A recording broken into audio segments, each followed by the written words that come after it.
Coming to you from high atop our studios in the San Francisco Bay Area, you're listening to Tech Move. This is episode 41. In today's show, Keith and I talk about cutting the cord. We also have several reviews on products from Hutu and the new Apple iMac Pro. Plus, we give you a preview of NAB 2018 happening in Las Vegas. I'm Rod Louie, and with me is Keith Moreau. Get ready. It's time for another exciting episode of Tech Move. Let's go!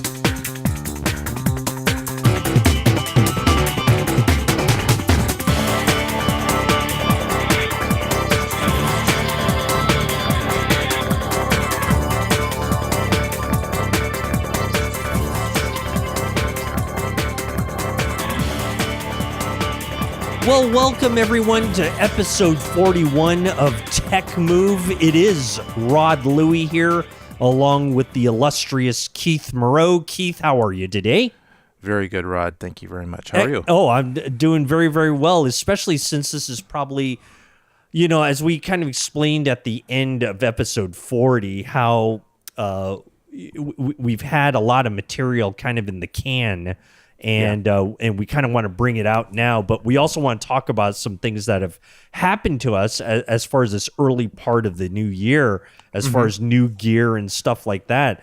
Yeah. So, you know, without wasting any time, you know, usually we do a year-end kind of wrap-up on things that, you know, you're getting, you know, as, you know, year-end clearance type of items, blah, blah, blah. Let's kick this off. Let's kick off this episode 41 with talking about New Year's acquisitions, shall we? Sure. And I know that Keith Moreau has just a laundry list of things that have come his way that Santa has dropped off his door. So let's get into it right now. Keith, what would you like to start off with first as far as a new piece of gear? Okay, I think I'm going to talk about the thing that is maybe more consumerish, but I also got it for pro use too, and it's my foray into a 4K UHD, HDR, Ultra HD television. Yes, very nice. Yeah. So I recently got the 75-inch Sony XBR 940E, which is their latest 4K television. A 75, fantastic. Yeah, it's pretty big. That's a great display. Yeah, it's pretty big. And I think I had a 60 or 65 before. It's in the bedroom. Right. And I think I had a 60 or 65 before, but I actually use it a lot for use that TV in that room a lot for just kind of queuing my videos, believe it or not. Yeah. And because it's, you know, it's usually a consumerish TV, and also it's a really dark environment, and it's really big, so I can really see the pixels and how good or lousy, you know, the image is. Sure. So I decided I might be producing HDR stuff in the near future, so I wanted to get something that could actually display that on a big screen. So that was the primary reason to get it. But to drive it, I also got an Apple TV 4K, which is their very, very newest Apple TV 4. So there's like the Apple TV 1, 2, 3, 4, and then the 4K. And so this one actually has built-in Siri on it and stuff like that. Yeah, I think the 4... I had the 4 as well. Oh, did it have that on there too? Yeah, it had a little button you could press, and it was really good at transcribing your voice, right, to search for stuff. Sure. And I think it's gotten the whole system's gotten more advanced, because after you install the different apps for the kind of cable cutting thing, right, it will kind of have a record of all the different channels you've watched and what's available, and you can kind of search for things, right, like that are across all these different apps. So that part's pretty cool. I haven't fully utilized that, but it's kind of funny because, like, if I watch something on HBO or Showtime or Netflix, they'll appear in this kind of main screen, right? And you can resume watching them, and instead of having to go to the app and launch it and stuff like that. So that's kind of cool. And the TV itself is nice and big and beautiful. HDR, I think it has potential if it's all tuned up right, but in general, I find the HDR experience to be a little finicky, shall I say? Right. By HDR, it's basically just super bright. It's able to produce super bright highlights. I think that's kind of the main thing that's going on. Is this something that needs to be calibrated? I think it probably would work a lot better if I actually calibrated it, and I have not really at this point. I've just kind of you're pretty much using like stock settings or whatever's available on it. I'm actually start with the stock settings, but then it looks so bad that it's just kind of tune it up to make it look good. Yeah. So yeah, and there probably is a more scientific way to make it look good, and I just haven't endeavored into that. And I have all these calibration like things that you can stick on your screen and stuff that I use on my computers down in my editing suite, but I haven't done that yet. But just in general, it's kind of like it's hard to get an image that is sufficiently bright in normal scenes without making it so bright that it's blinding to me in the highlights. For example, you get it to be like a dark room setting. On a normal TV, you can kind of make stuff out and it looks good. On this TV, a dark room setting is kind of too dark. It's kind of like looking at a dark room, but you can't see that well. Right. And then there'll be like a light bulb and it's really super bright.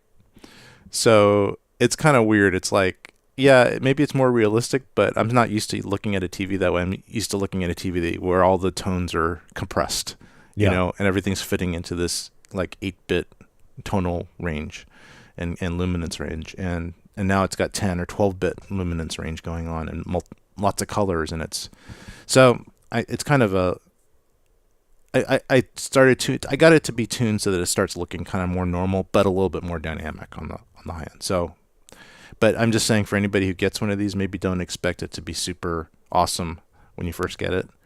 Expect to have to adjust it a bit. So you know when you're looking at a monitor like this, you know, how does this affect our ever favorite subject of filmic versus, you know, I mean, you know, like sporting events are going to look terrific, right? Very vibrant, very popish. Potentially, yeah. At least it should be. Filmic, though, you know, where in some ways, you know, colors are a little bit more muted. At least they should be, right? Yeah. Is it overkill? Is it overkill with this type of television? I think it actually can tend to make things less filmic than our, I don't know, our definition or our perception of what filmic is. We've talked about it a lot. Yeah. I think unless it's tuned right, for example, just kind of out of the box, it's got all these motion adjustments, like it's interpolating motion and making things look like a soap opera. You have to turn all that stuff off, or else everything looks like a soap opera. Right. And sometimes you want that maybe in sporting events. You want it to look really super live and everything's really quick and there's no juddering. But when you have that on a movie, it looks awful, right? Yeah, right. You know, yeah. So you have to turn all that stuff off. And then, but I've seen a few HDR films. There's a couple things that you can get for free. And then all Netflix and Amazon is potentially HDR. A lot of the programs are. So I can watch a lot of that stuff in 4K and HDR. And it's kind of amazingly great in some cases. Like, it's so clear and it's so much dynamic range that if I look, but that kind of, and in a way, that kind of sharpness and everything slightly takes away the filmic quality. That's where I'm thinking, because you know, I've seen some of these displays where they just look so good, that it just becomes like computer animation almost. You know? Yeah. It's kind of a fine line, and I think again the tuning can help. But if you're just like an average person that doesn't know what to do with the brightness and color and gamma curves and all that stuff, I think you'll just wind up with something that's probably less filmic than a standard TV. Right. Yeah.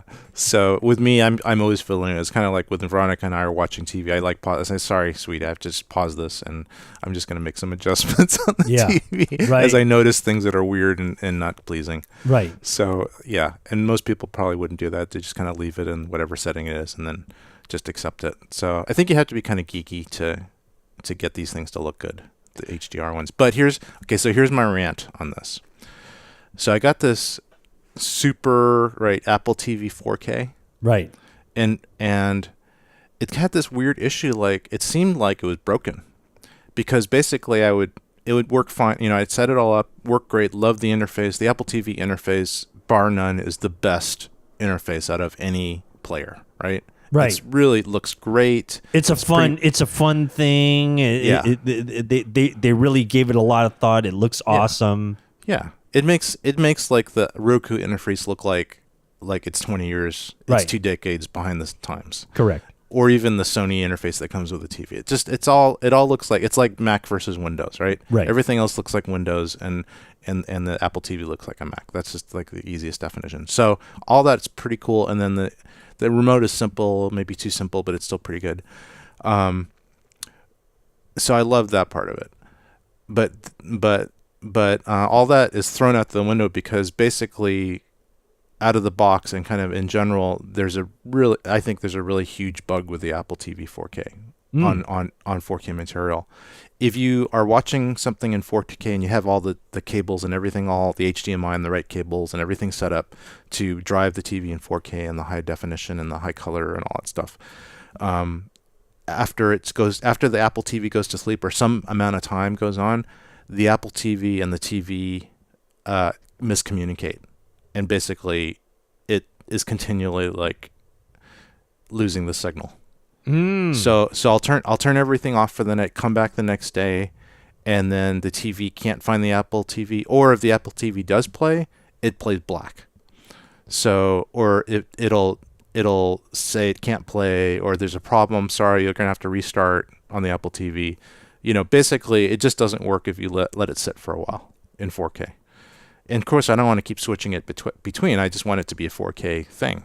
Right. And so I called Apple. They said, yeah. And I looked, and then I finally looked on these different Apple forums about it. And it seems like it's a pretty universal problem. It's like, it's not just me, because I actually returned one of my Apple TV 4Ks and got a new one and had the same exact problem. Oh, wow. Really? Yeah. So it's just a part of the unit.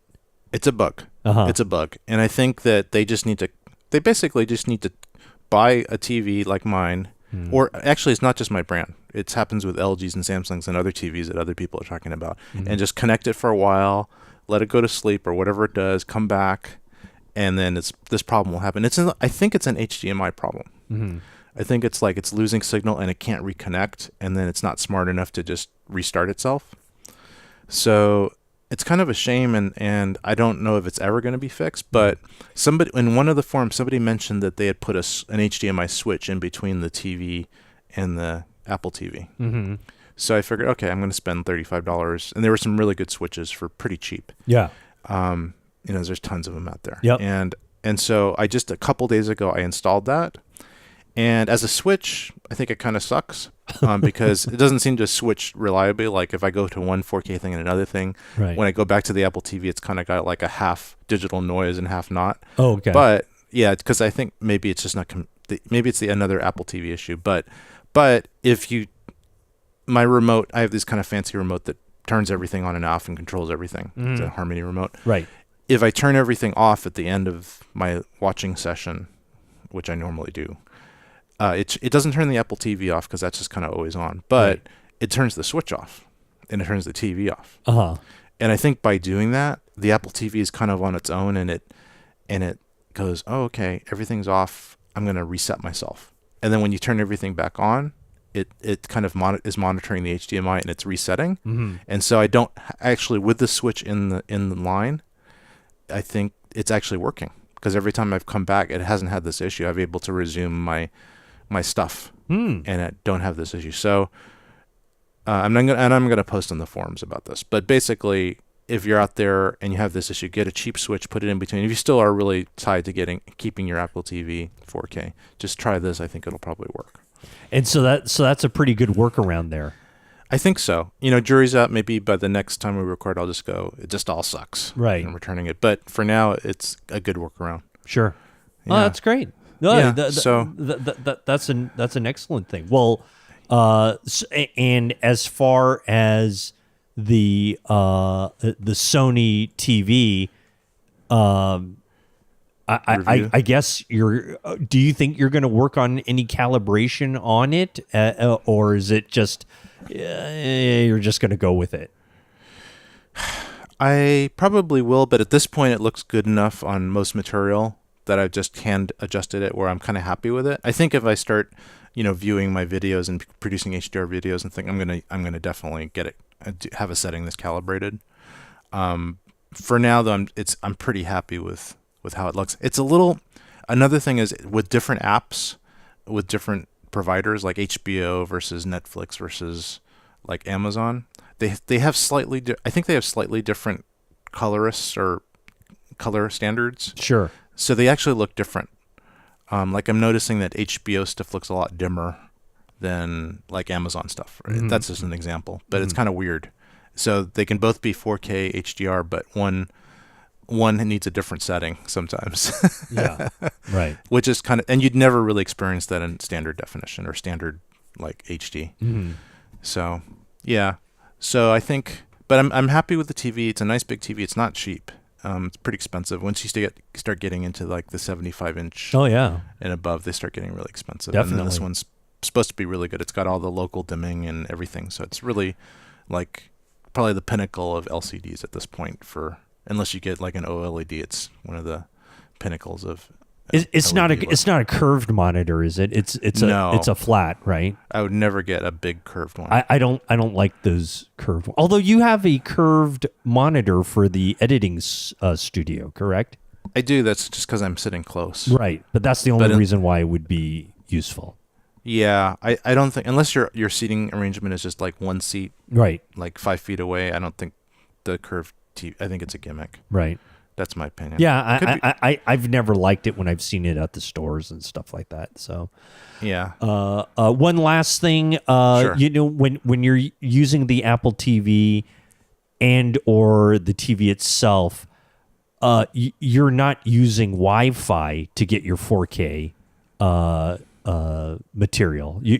Are you using actual network cable for it? I've always if it's available, I've always used Ethernet cable. Right.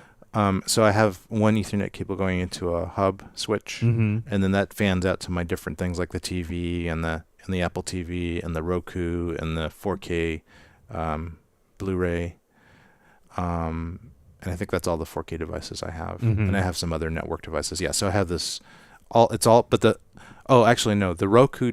For some reason, the newest Roku.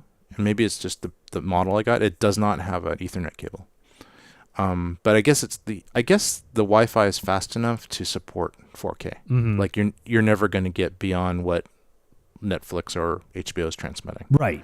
Exactly. Yeah. They kind of have their limits of what they can do and stuff like that. Yeah, they just can't spit out that.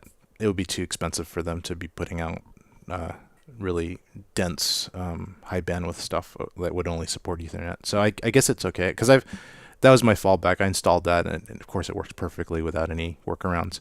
But right.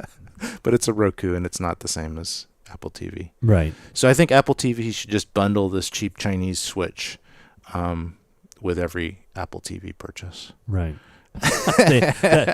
That'd be very generous if they did that, but I'm sure they won't. So that's fantastic. Well, Keith, let's do this. Let's take a quick timeout, and we're going to come back with more things in your New Year's gear bag. And yours too. And mine too. I've got a couple little things I'd like to share with our fine listening folks. But let's take a minute here. We're going to break, and we're going to come right back with more of this right here on Tech Move.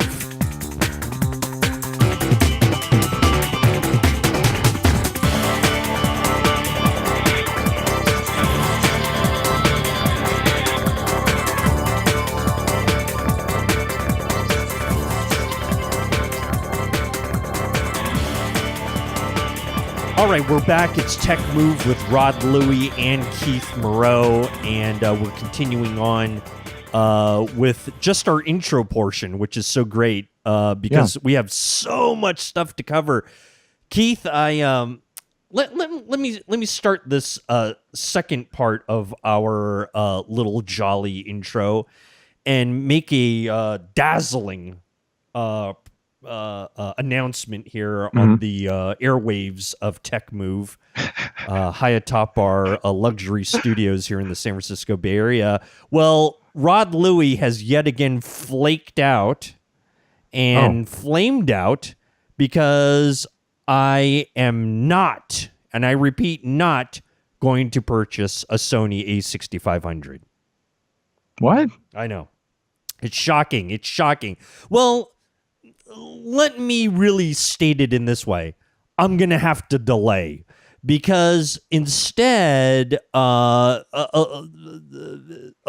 something came up where I said to myself, okay, I'm ready to make the dive in. I'm ready to, contact, the camera store, put the order in, buy all this stuff, and get the camera. And I had dough in my hot little hand, burning a hole in my pocket, ready to go, right? And then the best of me came and said, you know what?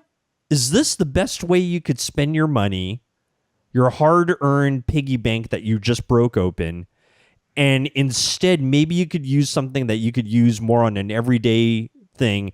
And you know what, Keith? Instead, I went with that smarter sense within me, and I instead got a MacBook Pro. Oh, okay. All right. Well, that's always good. At least you stay kind of within our realm. Yeah, I figure it's something that we could talk about. All your purchases should be something related to Tech Move. And as long as you've done that, it's fine. It doesn't really matter what it is. Right. Well, I figure as long as you plug it in, we could pretty much talk about it. I also bought a new electric fan, which I was going to talk about too, but we'll save that till after this little segment. One of those Vortex fans. Right. Those vertical. Yeah. Right. I see another 40-minute segment coming up. 24-inch blades. That's all I know. Okay, so let me do this because you know what? A lot of our listening audience, I know you do too, have MacBook Pros, all this kind of stuff.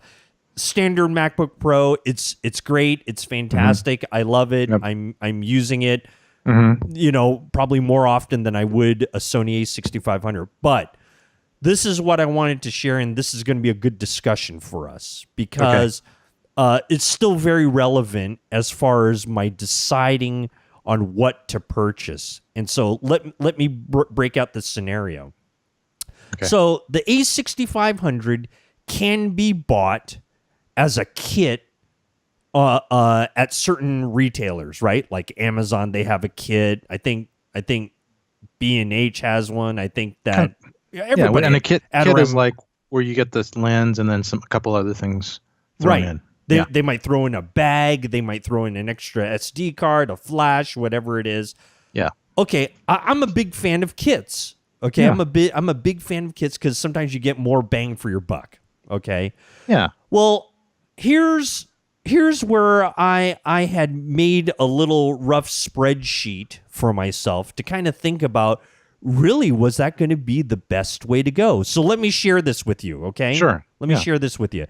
An A6500 kit, okay, which was going to come with the let's see. Wait, let me verify this. Let me make sure I'm saying what I'm going to say. And then of course, and you did this a while back, so by now it's right. It's a bit cheaper. Prices are all different. Right. Yeah. It's a bit cheaper now. It's a bit cheaper now. But not by much. Okay. So okay. So here's what I really wanted to get. Okay, the kit was going to come with the body of 6500 and then a 18-105 f4 lens. Yeah, I've got one of those. Mm-hmm. Okay, which is a great lens. Yeah, that was going to be. I'm going to round up $1,800. Okay, yeah, for that. Okay, then there's another kit that was out there. The body with a 16-50 and a 55-210 lens. Now those are all variable lenses, right? Like what, 3.5 to 6 or something like that. Yeah. Very low aperture. Right? Very low aperture. It's just two lenses that cover the gamut, right? 16 to 210. That was going to be $1,500. Yeah. Okay, so now I'm at $1,750 and $1,500. Now, if I wanted to get just the straight 18 to 105 f4 G lens, that was going to be $600 there. Right. And then the body you could get for like $1,100. So that was going to be about another. So that's $1,700 still. Okay, so we're at $1,700 with the lens of 18 to 105. Yes. Okay, not bad, not horrible. I could deal with that. But the piece de resistance that I wanted to get was the body of 65 and a Sigma 18 to 35, the 1.8 art lens. Yes. $700 there. Yes. And then you got to throw in a Sigma MC11 as the adapter. Yes. $250 for that. Yes. Okay. That brings me up to $2,100. Yes. Now, if I wanted also the 24 to 70 millimeter 2.8, that's another $1,300. Yes. That's $3,500 for the all Sigma Sony package. Right. Okay. In your mind, I could have spent I could have spent that kind of money on it, but what was going to get me through the day? Right. I'm not really, I had come to the thought that, hey, maybe the 18 to 105 f4 G lens was going to be good enough. 18 to 105, that's pretty good coverage right there. It's pretty versatile. The aperture's f4, so not super shallowed up the field, but it's actually a pretty good lens. Yeah. I've heard nothing but good reviews about it. Sure, it's not the fastest thing in the world. It's been sitting in my drawer for like 7 months. I haven't even looked at it. But yeah, go ahead. So that would have been a $1,700 package, and it works right out the chute, right? No adapter. You slap it on, put in an SD card, off you go. Yep. And that could have worked.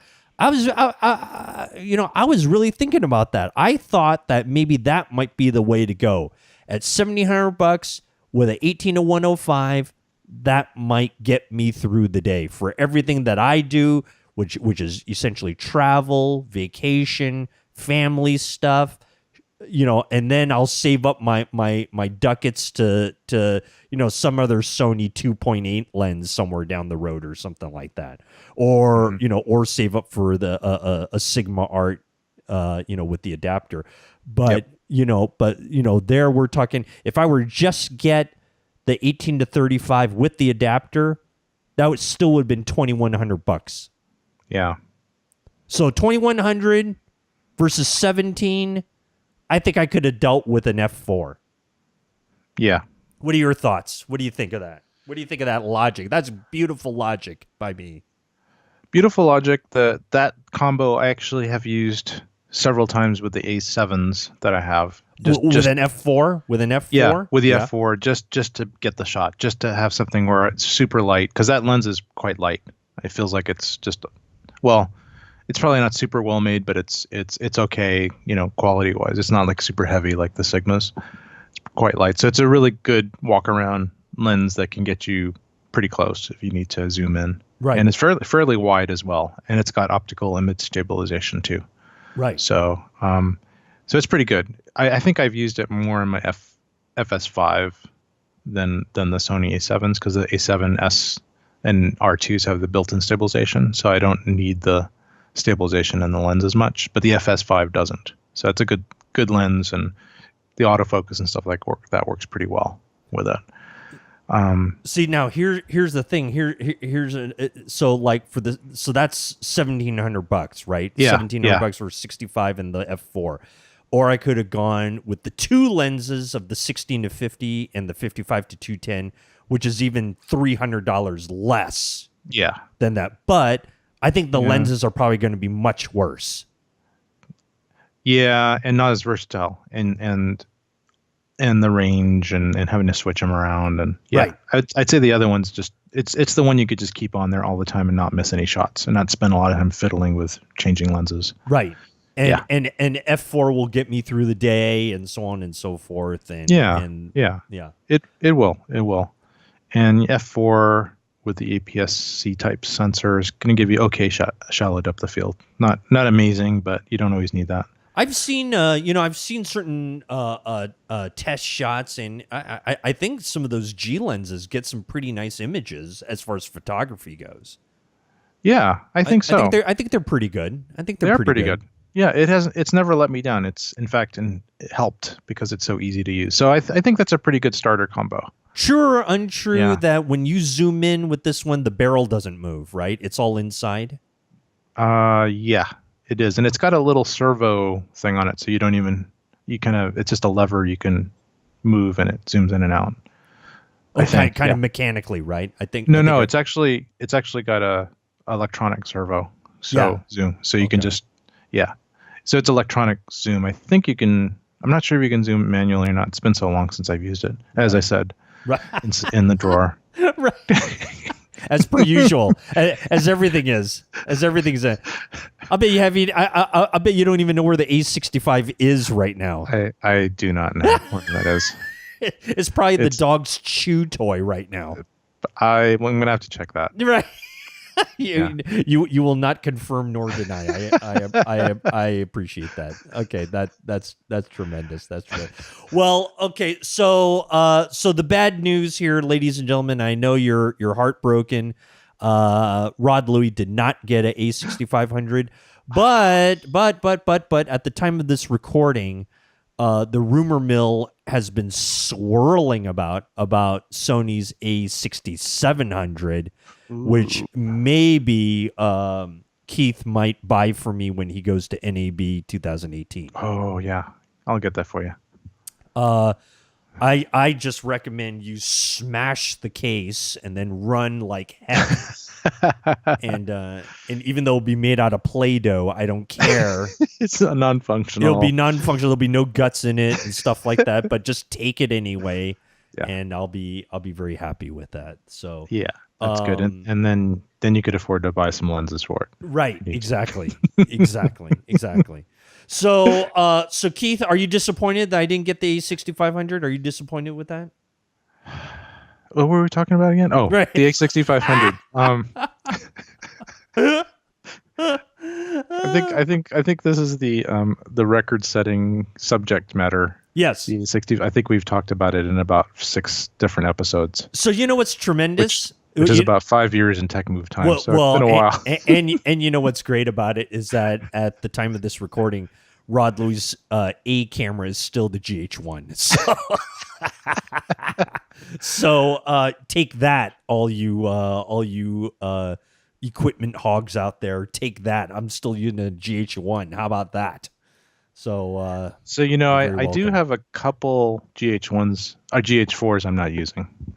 So I don't know if that's in your future or not, possibilities, but I might be able to be willing to let one of them go for a good deal. I might think about that. I mean, GH4s are incredible machines. Yeah. They're still pretty good, and they're really small. They're definitely smaller than the GH5. And I got lenses for it already. And you got lenses, so it's not going to hurt you that much. And I'd sweeten the pot with some free lighting gear because I've been cleaning out my garage. I changed my garage doors. Oh. And part of the process, it's kind of like the first step in remodeling everything in the house. Right. So I got these really nice garage doors, the metal ones with the kind of ones with locks on them. Ones with locks on them and well, no locks. It's all pretty smooth on the outside, but it's got translucent glass. The panels. Sure. Yeah, those are nice. But they require you to completely clear out your garage before they can install it. I never understand why. All they're doing is putting up the rails on the side with the tracks. They don't need that much room. They're going to attach it to the ceiling anyway. The thing is that these garage door installers, they're prima donnas. They're prima donnas. Yes. They need a lot of space. They have to, have a water bottle next to them, and they need they need a little elbow room. They're a little claustrophobic, kind of just as a as a profession, so they need that space. But anyway, so I did both garages, at once, and I had to essentially clear out both garages, which was crazy because I have, pretty much, well, half the garages are empty boxes from gear. Right. And so I kind of just decided to get rid of like a lot of cardboard. Where is all this leading? I'm not sure. Well, how do we get into garages? Well, no. The reason is because you're gonna, and it's really more important for me because it's right. Sweetening the pie. I was trying to divert it away from my promise, but now you've reminded me. Don't worry, that's etched in my brain. So you will be. You'll also throw in a car and possibly a washer dryer combination. An old clawfoot bathtub. That's right. But that's right. Antiques. So, yeah. No, actually, yeah. So I have all this old, like I have a ring light and I have some LEDs and I have a couple support gear and things that I just haven't used for ages and won't be using. So I might sweeten the pot with some of that stuff if that's useful to you. That is certainly something of great consideration. I will certainly let you know what. Well, you and I will have to talk offline. We'll talk offline. We'll do some dealing offline. Yes, absolutely. On a GH4. Yeah, plus a bunch of other gear, like a whole studio's worth of gear. Right. That I don't. Well, good. Really need anymore. I'll be offering you up my $20 coupon to Round Table Pizza. Ooh, I love that place. As a thing. So that would be something. So. Anyway, so I've got that. I've also got the 6500, but I think I want to keep that because it's better than the GH4s. Thank you for admitting that. Thank you. The honesty is really what's most appreciated. It's better than that thing that you're going to buy off me. Right. That piece of crap I'm going to buy off you. Right. But the GH4s they're no slouch. When they came out, they were pretty cool. Yeah. And you do 4K video and the photos are good too. Yeah.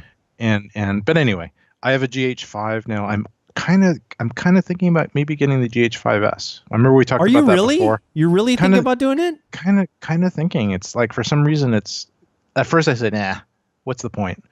But now that I've actually like looked at the specs and kind of had some uses for it. Right. It's basically like a GH4 that is in that it doesn't have stabilization in the sensor. Right. But it's got really, really pretty good low light capability.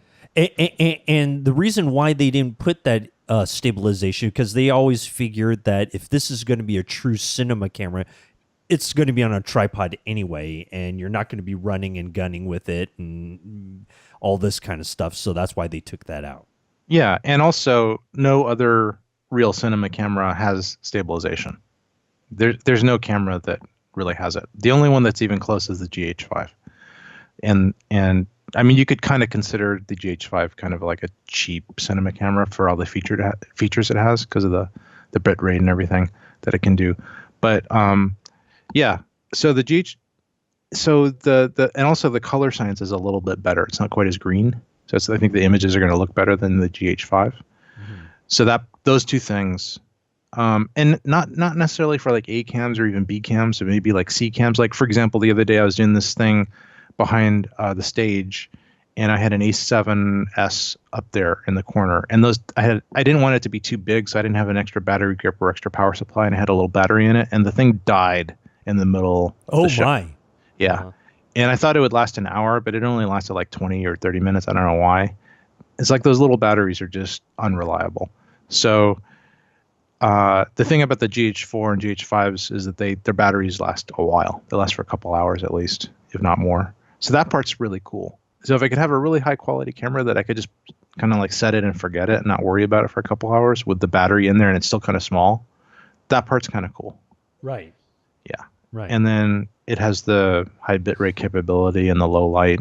So I don't know. So with the GH5, not the S, but the GH5 that you have now, how is that low light capability? And is it markedly better in the 5S? It's supposedly much better in the 5S. like 3 times as good, if not more. Wow. Like some people have compared the GH5S to, like the A7R or A7s. Right. Or the and A65. Anybody can claim that, but is it usable? Is it usable footage? Yeah, I think it's been claimed to be usable up to like 6400, something like that. So that's actually pretty good, because 6400 on the GH5 or earlier is not very good. Oh. It's very grainy, and it's kind of blocking noise. The problem with Panasonic is even their noise is just very digital looking, and other cameras' noise is better looking. Like the A60, the Sonys and the Canons are better. So I don't know. They don't have it's like pixelated and patterny on the GH series. Seems like they've gotten rid of that a little bit in the GH5S, and also it's just better in low light. So, and they have that new technology, the dual sensitivity sensor that they're coming out with. Yep. Like that's the thing on the EVA1, which is supposedly makes it better, but a lot of people say that the C200 is still better in low light than the EVA1. But yeah, so I don't think I would use the GH5S just for my like run and gun type handheld camera. Right. Unless I had a stabilized lens, and then maybe I would do it. But it's kind of appealing to me. And also with a speed booster on it, and I actually just got the GH style EF to Micro Four Thirds high end speed booster. Oh, nice. Wait, is that the Mark IV? No. Yeah, I think it's called the Ultra. Or okay. Something. Okay. Yeah, I actually have it right here. I haven't even opened it yet, but it's right in the box. I mean, I'll read the box to you. Awesome. It's the. I love when you read boxes. It's the Speed Booster Ultra 0.71x Canon EF to Micro Four Thirds. I should probably open this and test it to make sure it actually works, because I've had it for like a month. Oh, it's too late now. Don't worry, it's too late.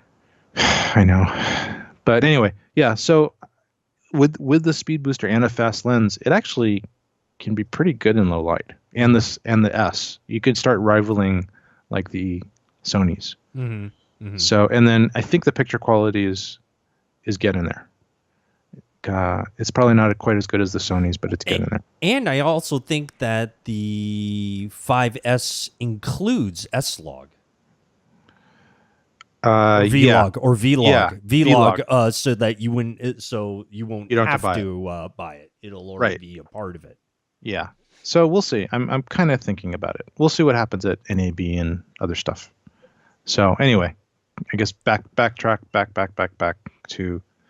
I'm sorry about the A6500, Rod. No, I was really looking forward to. No, thank you very much. Well, thank you for mentioning the GH4. I will definitely consider that. Yeah. Because I mean, something like that makes a lot of sense. Because I've already got lenses for it. I've got, I've got a lot of stuff for it already, and it would make a lot of sense. And if you got the speed booster, and so here's a strategy maybe. Get the speed booster like the one I got, and then get the get the nice art lens on it. The 1.8. Yeah, and then you'll have some pretty nice shallow depth of field with it. At least what you would get with like the native A6500. Right. And then that might be a really nice combo. And you've seen that combo, in all over YouTube and Vimeo. Looks really good. Yeah. So you might get what you want and not have to change all your lenses and just change my whole system out and stuff like that, which was a big concern. That was a big concern. Yeah, I mean, there's definitely a place for the GH, the Micro Four Thirds, especially when it comes to telephoto. There's definitely a place because it's much easier to get a super long zoom with the Micro Four Thirds than a larger sensor. So if you want to get it really close to the subject, it's a lot easier to do that with a lot less glass. Like when you see, when you look at sports events and you see those guys that look like they have telescopes on the end of their SLRs. Correct. That's because they're using full frame cameras. Yeah. So it's not really that like the equivalent on what I have now for my GH5 is it's a 400, I think. It's a really nice lens, and that's like the equivalent of one of those telescope looking lenses that you see on NFL, right? But instead I can carry it and it's only about 8 inches long, the whole thing. Yeah. Or like 10 inches long. So that part is pretty cool, for wildlife or events or something like that. Right. Yeah. So there's advantage. And then if you want to go wide, then get the speed booster and the EF lenses. Yeah. So anyway, that could be, I will, we will talk offline and wheel and deal and see what, I don't know, what used car parts I can trade with you. Yeah. Anyway, you were saying that you were saying that, I don't know if you want to continue this, but you were saying that you decided to get the MacBook Pro. So you want to talk about it? Yeah. Let's talk about the MacBook Pro. Okay. Because I think that is kind of exciting for me. Hang on one moment. Let me tell you what I got. Hang on. So of course, so there's kind of a rant that I've got on. Another rant. Yeah, I mean, kind of. Okay, so let me share with you what I got here. Hang on. So I got myself a hang on. Let me pull this up. Oh shoot, that's not it. Hang on. Okay. We're processing your. Okay, so I got myself a MacBook Pro 2.9 i7. Okay. Yeah, and that's good. That's a really good one. It's okay. It's not the fastest thing out there and stuff like that. Is it the one with the good video card or not? Or I don't know. I'm not quite sure. I kind of doubt it. I didn't spend a whole ton of money on it, but I'm not sure what kind of video card I got with it. Oh, yeah. How can I tell? Hang on about this Mac. Let me see. Hang on. Okay. So I got a Intel graphics 630, 15 megabytes. Uh-huh. Or no. 15 megabytes. I'm sorry. 1536. So it's an Intel 630, I guess. Okay, the built-in graphics. Correct. Yeah, okay. Uh-huh. And it works pretty well. Here's the rant so okay, hey, really, machine's a machine. It works fine, looks great. Only thing I don't like is that, of course, all it is just Thunderbolt ports, right? There's nothing else on it. So right. No other ports. You can't do anything without dongling. I don't even have a headphone jack. How about that? I don't even have a headphone jack for that, right? Wait, I think there is actually a headphone jack. Not on this one. Really? You are correct. You have to use Bluetooth. They want you to buy like AirPods. This is a MacBook Pro? Correct. Huh. Because mine, which I thought was pretty similar to yours, which I also got recently, yes, has a little headphone jack right on the very back corner. Next to the last Thunderbolt port on that side, on the right back. Oh, I'm sorry. It does. I'm sorry. Oh, okay. I just lied to you. I just lied. Good. Because you know why? Because I bought an external dongle for it, and I use it over on that side. So it blocks it. It always blocks it. So you're right. It does have one. It okay, does. good. I thought maybe they had the really cheap model. No. They do have it. But anyway. Okay. So that's the one thing I'm not a big fan of. I mean, it looks nice and sleek, but Keith, I'm sure you've had to buy the dongles. The dongles are not terribly beautiful, and it just looks like this appendage that needs to be like, put on what is a sleek, slick machine, and you got these things hanging off of it. It kind of looks a little dopey. Would you agree?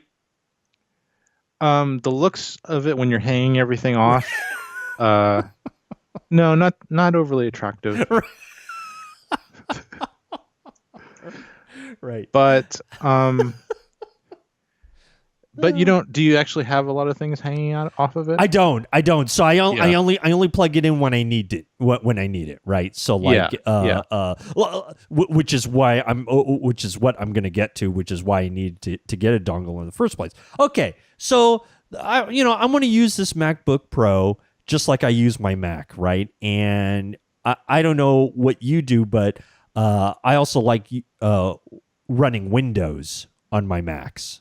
Okay. Yeah. Just, for VMware work, or whatever. Whatever and stuff like that. Okay. So on the desktop iMac that I have, I run Parallels, which I love. I love Parallels. It's fantastic. Yeah. Well, Parallels is now charging something like $80 for a license now. And really? you have to use the newest one. And I said, well, geez, I want to use Parallels because that's what I'm using now. I'm very familiar with it. It works beautiful. It's great and all that.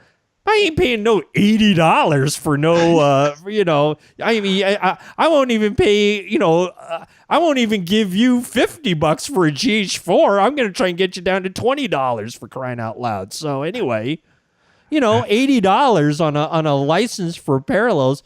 What are my options here? So I thought about doing boot camp and all this kind of mumbo jumbo, and then I stumbled onto something, and you might do this yourself, but there is this very, very nice program called VirtualBox. Are you familiar with that?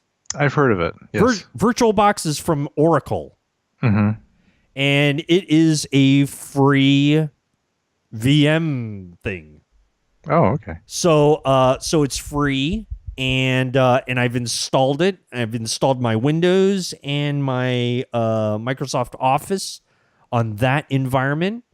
And although it doesn't work as beautifully as Parallels, it certainly works good enough to just to run Office, and if I need to do stuff like that.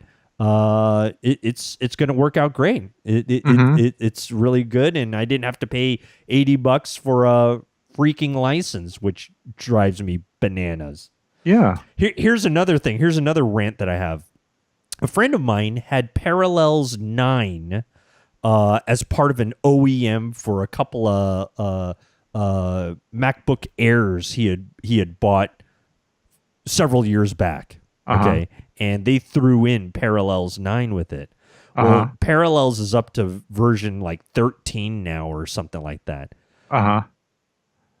In order to update, you have to spend the $80. So there is no real update. I don't know why they call it an update. It's not an update. It's really buying a whole new one. Don't give me that crap. It drives me bananas. Oh, man. So, Keith, what do you do to run Windows if you run Windows at all? VMware. You're using VMware. Fusion. Yeah. VMware Fusion. And it works seems like well. it's fine. It seems like it works fine. Yeah. I have been running either that. I think I've been running that for a pretty long time. I used to use Parallels before that. And I think I actually did use the VBox before when on some system because I didn't have the license or something to install it, right? Even though I had VMware, and so I just did the box or the thing that you talked about, right? And VirtualBox. It seemed like VirtualBox. Yep.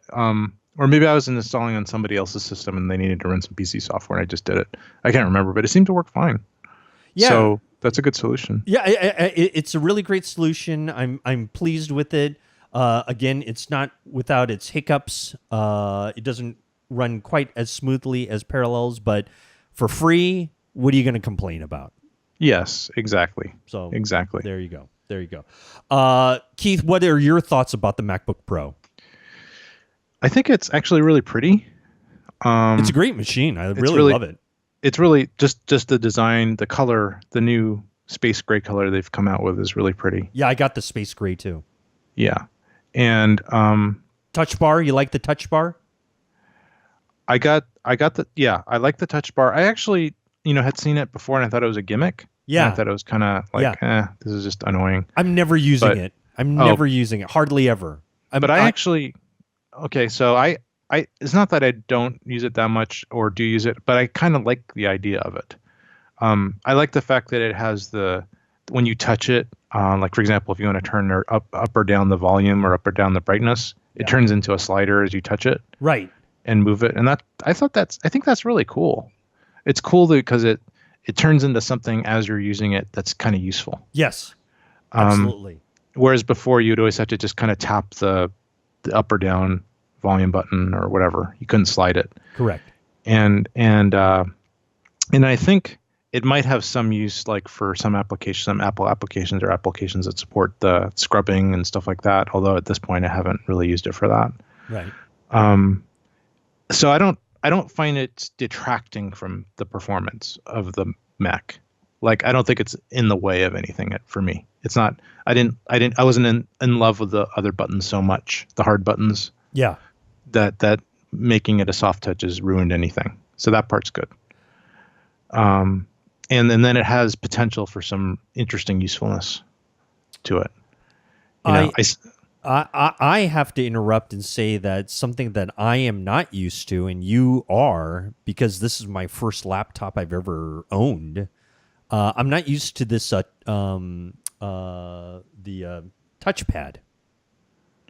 Oh, the really big. Yeah, the really big touchpad. You know, you got to use these certain gestures, and sure, you can make it your way, but boy, it's really tough coming from, you know, working with a mouse and stuff like that. It's there's a learning curve here for me. Oh, okay. Yeah, just not used to using. Not used to using it. You know, you got to use two fingers to scroll up and down. Blah blah blah. Yeah. So I've been using, you know, MacBook Pro with the gesturing type thing for a long time. Right, so you're used to it, and you can program it to do certain things that you want it to do specifically. So so I find it to be somewhat time saving. You know, for example, scrolling up and down, you can use two fingers. Right, I do that stuff too. around. Yeah, and that really is a time saver. Yeah, I don't use too many of the other advanced ones just because I haven't needed to. I love the screen. Screen's great. Yeah, screen's great. I personally haven't noticed it to be that much speedier than my 3-year-old version of that. Right. I don't think it's. I don't know. But are you using a MacBook Pro for anything that would require that kind of speediness? You know what I mean? I mean, you really want to use the desktop for that kind of, you know, for your editing. You're not really doing much editing and if you are, it's probably very light editing on the fly. Yeah, if I do it, it's just kind of emergency, like on a plane or something like that. Right. It's not like I'm plugging it to monitors and really. A couple of times I've done it on my old one, and I found it to be pretty good. The older model, so I assume this one's even better because it's faster. Yeah. It should be. Yeah. So, but I don't. The speed doesn't jump out at me. In fact, there's some things that are slower than I think they should be. Like, for example, do you have the touch unlock thing? Yes, the touch bar? The Touch ID. Touch ID. Yep. Uh-huh. Mm-hmm. Yeah. Yes, I do. I find it to be kind of slow. Like, it takes a while for it to open up. Is that your experience? I find it actually. I actually find it more annoying to wake it up to get to that point. You know Maybe what I mean? It. Maybe it's just the waking part of it. From the part of opening up the lid. There seems to be a little bit of a delay. Like, it doesn't know, am I really being opened and being asked to power on? And then comes the Touch ID, you know, thing. And then that seems to work pretty well. Yeah, I think there needs to be some kind of, I don't know, Apple needs to let you know what's going on. Like, it needs to just automatically, like, don't do any thinking, just automatically put up something like scanning your fingerprint with a little progress bar. Yeah. Because there's like that, and that's part of the initial, like, if you looked at the original Apple Mac guidelines from 20 years ago, that's what they had, this whole book on how to design interfaces. Like, never let the user just wait and not know what's going on. Always put something up, like little progress bar or something. Like the wheel. The wheel. Yeah, the wheel is something that happens now. But to me, it seems like when you first initially open the Mac or turn it on or unlock it, it seems like nothing happens and you think it's locked. Yeah. And I agree with that. I agree with you on that. And I don't like that. That's not very Mac-like. Yeah. I agree. There could be something, I think there could be something in hardware that just while it's thinking, just put something up, spinning or thinking or please, we'll be right back or get some coffee, be a while. This could be a while. Yeah. No, I mean, I would say my only complaint would be that is like when you're opening up the lid and it just does take literally about maybe a second and a half, 2 seconds for the backlighting of the keyboard to illuminate, and then comes the Touch ID. And then when you use the actual presslet, is it pretty quick? No, for me, it's pretty quick. See, for me, it's not that quick. So I might have some other. Maybe you need to redo your fingerprints. Either redo the fingerprints or eliminate all the viruses that have gathered. Like That's it. Fantastic. Fantastic. Well, hey, that's great. Well, congratulations on your MacBook Pro. Congratulations on my MacBook Pro. Keith, this is a great day for Apple and a great day for Tech Move that we have fantastic Mac Pros. So let's see. What else is new? Do you want to talk about more stuff in this segment? No. Okay. No.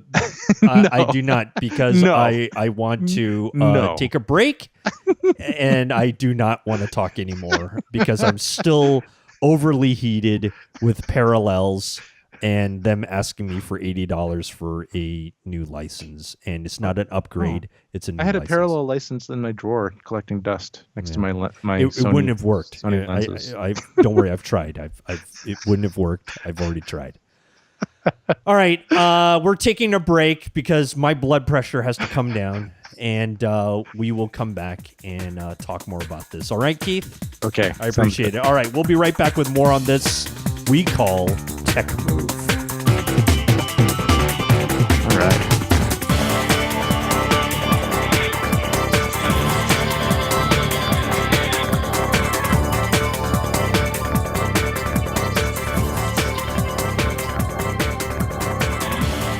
All right, welcome back to Tech Move, everyone. It's Rod, Louie, and Keith Moreau. And Keith, I want to take a little minute here. Well, actually, several minutes. Actually, most likely a third of this podcast episode.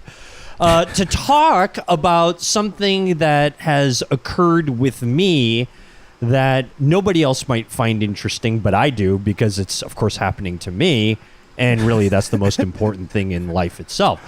And that is Rod Louie has cut the cord to cable. Oh, no. No, exactly. I've finally done it. I'll give you a little bit of a background. So I had a satellite service. I will not tell you which one that I had, but I had a satellite service. And suddenly, was it the Sputnik? Right. Oh, no, yes. sorry. Exactly. It's the older style one. Go ahead. That all you got in your cable channel was little beeps. And that 25-foot dish out in the backyard is just humongous. I just need to get rid of it anyway. So this satellite service that I had, all of a sudden one day it says that something's wrong. You lost complete signal. Call us at the 800 number. I call them at the 800 number. Of course, before I do that, I do the hard reset, blah, blah, blah, this and that. Nothing works. And I call them up and I say, hey, there's a problem. And then long story short, they tell me that I need one of those 1 to 2 coaxial splitters to be replaced. Okay, of which I could go to, Radio Shack, where if they're still around, I could go anywhere and buy one of those for $2. In fact, I might have one in a box somewhere that I could use. Yeah, right. I have about 50 of them. Right, exactly. So I could do that. But it's either that or it's that one out on this, or the much more complicated one outside the house, right? The actual, real signal splitter that they use. Yeah. So they say, well, we need to send out a technician, and I said, okay, that's fine. Send out a technician. That'll be great. Okay, Mr. Louie, that'll be $99. Yeah. And I said $99, but this is your thing. Yeah. And they said, well, it's a service call, blah blah blah. So we have to charge you $99. I said, I'm done. I'm over it. I'm tired. There's only so much an abused spouse can take. I must end this relationship. I must. So I said, you know what? I got to cancel. sorry, that's it. I'm done. Then they try and lure me back with all this great stuff. They would forgo the fee. They'd knock off $20 a month. They do this. They do that. Sorry, you lost me, kids. That's it. So now Rod Louie made the leap. I am now going to be streaming everything now. Everything is starting to stream. Okay. So were you actually like physically upset during this call? Or did you just did it kind of steam and you thought about it later? And what was your mood? Well, I'm not one to overly yell at customer service technicians, only because I had done that for a couple of years myself. And you're only given, certain tools that you can do, and then you've got to escalate calls. It's not really their fault. They can only do so much, right? Right. And they're only following their pursuit. So I don't yell at them, but just as satellite TV is getting into that like $100 mark. Yeah. And it's cost, and for that much money for me to watch, diners, drive-ins, and dives doesn't seem like a great return on investment. You know what I mean? Yeah, and also very pixelated, and it's not even as good a reception as you would off rabbit ears or the nice new HD TV or HD indoor antennas that you can get for like $20, right? Right. So I'm done. Yeah. I'm done. Yeah. I'm over it. So I ended it. So you're not really cutting the cable. You're more like cutting your satellite. Yes. Feed. You are correct, but it's kind of like a centralized channel service, kind of like cable. You are cable. absolutely correct. You are absolutely correct. Right. My TV provider will no longer be the satellite service. Yeah. I will get. And you didn't go to a regular standard type cable. You are correct. You are because my parents had the most basic of cable television and were paying $110 a month. Yeah. Because I'm too tired to go back, every few months and say, "Oh, can you work me a deal? Oh, can you work me a deal?" And then they just raise it, because you got to do that every 2 years, and then every year after that, whatever it is. I'm giving this out free to our listeners. If you want to start this business, well, go ahead, I guess. Sure. But a service that does the follow-up to get the better deals for you when your current deal expires, like the 90 days or 6 months. 6 months of $1 a month for all the channels, 15,000 channels and HBO and Stars and everything. And then after 6 months or whatever it runs out, then it just gets automatically raised. There's no notification. All of a sudden, 6 months later, you realize that your bills are like $300 a month. Right. And so, for the people out there, free idea, billion-dollar idea, a service, kind of like Hutu, or not Hutu. What's that service that does all the social media stuff for you? I don't know because I'm not on it. Oh, okay. Well, there are free services that you just go into one place and it'll log your selfie to every single social media possibility. Almost like a password manager, but for stuff. Yeah, online multiple posting. Yeah. So do that for discounts, all kinds of discounts, all kinds of free offers, all kinds of expiring offers, that does sound like a great service, although I have to tell you, I'm exhausted listening to you just even describe that. So I know it would not be me to do that. So I think the suicide rate on people working for that service would be pretty high. Right. It's right up there with 911 operators and people who look to save us 50 cents on our cable bill. So yeah, and the USPS. Right. Right. Okay, so I'm out, right? So now Rod Louie has ventured into the foray of streaming television. Okay. And so I had been investigating a lot of different things like, Hulu, things like YouTube TV. Who are all the other ones? Sony's View. All these providers, all of them look great, right? Yeah, like HBO Go, Showtime Go, Stars, all the different channels you can subscribe to. Yeah, but I was more looking for a all-in-one provider to handle all that stuff, right? Rather than having to go to HBO separate or Showtime separate or ESPN separate. I wanted to go to an all-in-one. So, and then let's also mention Sling, right? From I think that's from Dish Network, which was also a great one. So anyway, and they're all around that $40 mark, depending. So I finally, and then of course let's not forget that a lot of us out here on Tech Move Land already have Amazon Prime, right? So Amazon Video is available to us. So that's one thing. And so I thought I'd double down, and I finally decided to go with Hulu TV, or it's actually called Hulu with Live TV, and that's a $40 a month offering, where they offer me not only the usual Hulu and Hulu Plus service, which is stuff on demand, but they also broadcast live all these different networks. So live, with commercials and all this kind of stuff. So I went with that. So $40, you get the Hulu catalog plus this live ability to watch TV.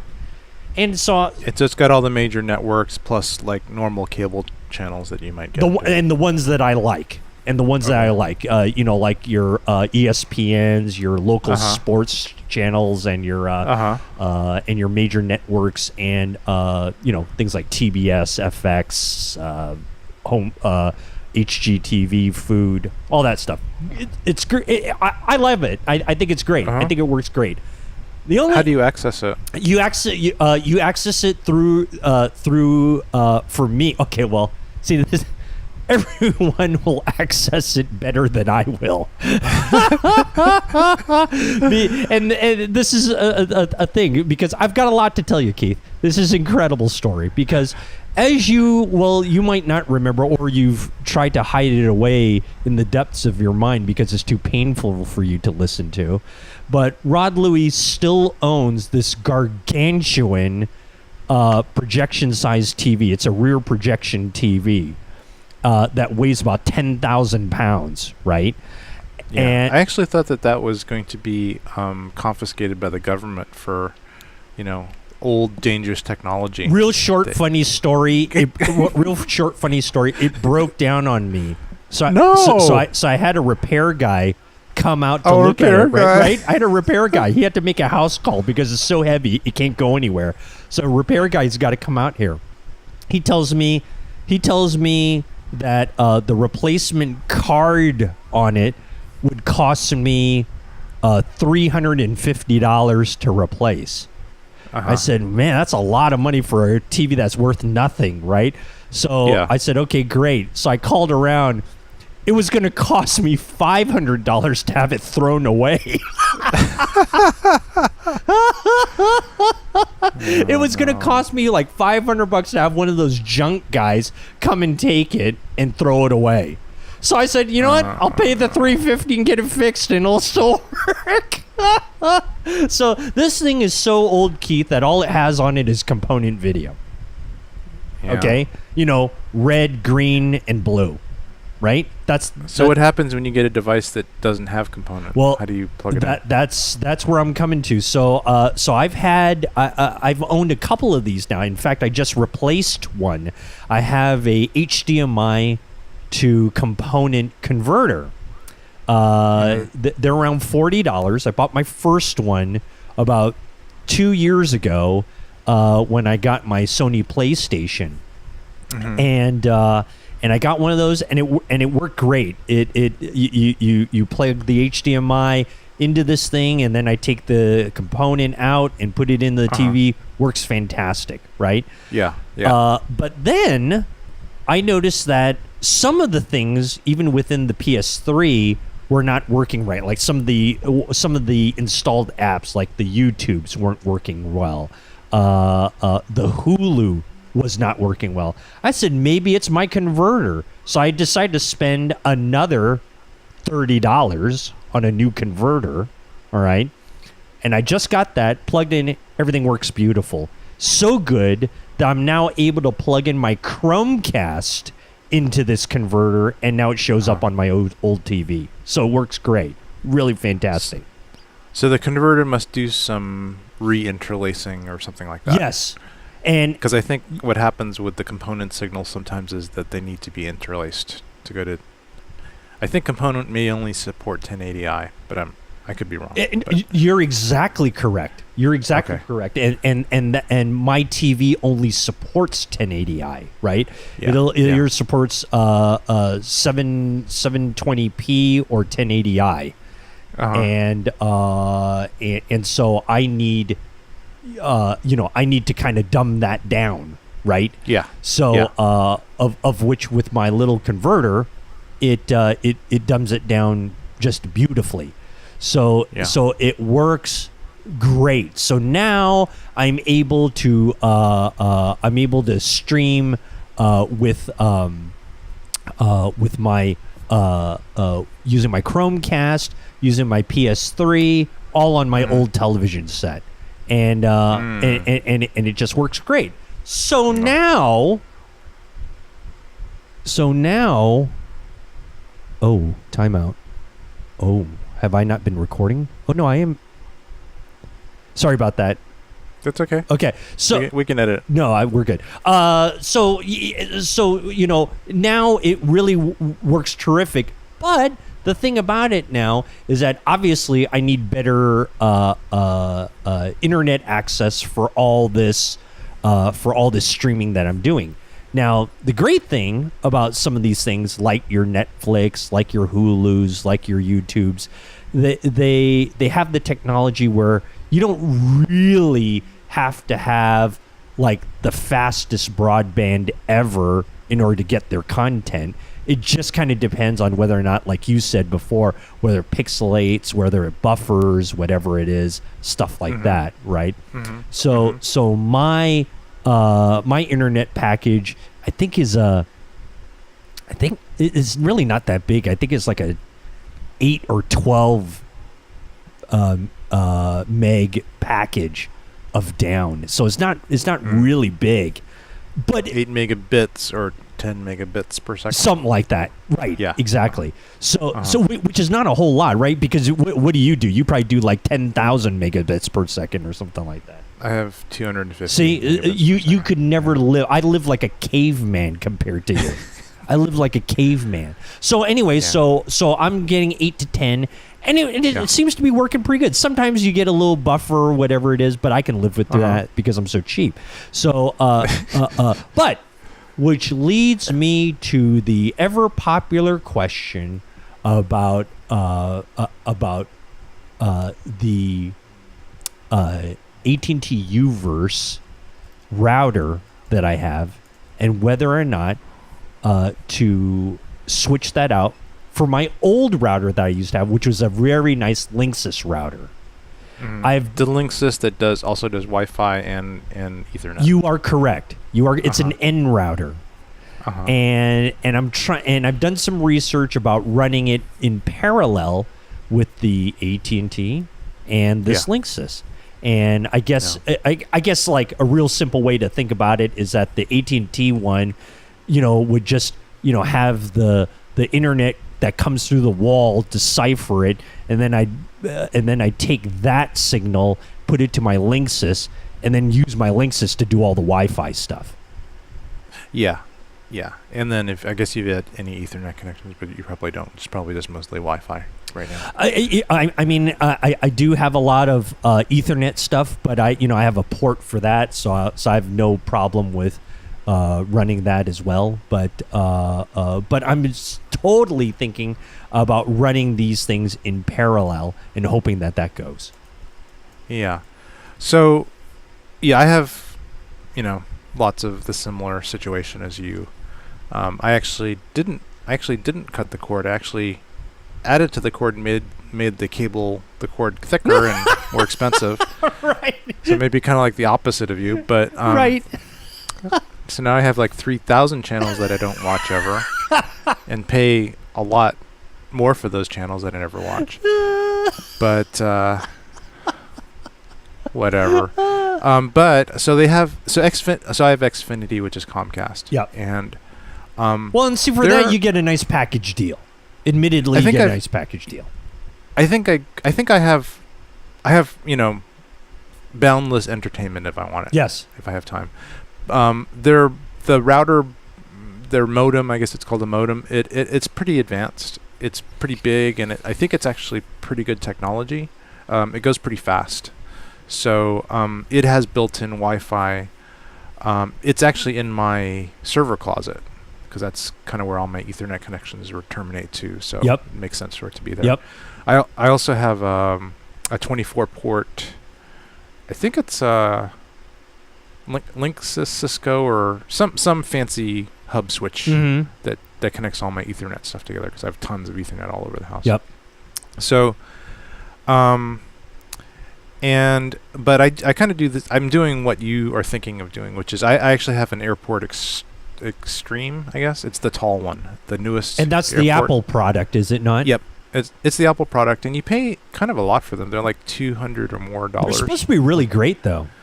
Yeah, I think they are. I mean, usually you can find technology that's actually better than Apple if you want to be kind of, like more of a do-it-yourself person. Mm-hmm. But I think in this case, they actually came out with something which is probably the top of the line of its class of what it does, which is Wi-Fi really well. Mm.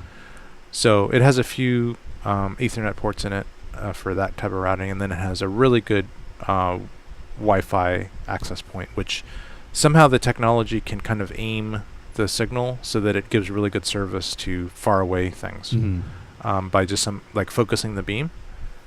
The only thing is, just don't get your pets or anything in the way of that beam, because they'll just instantly incinerate. So other than that, it actually works really well. Very strong signal. Okay.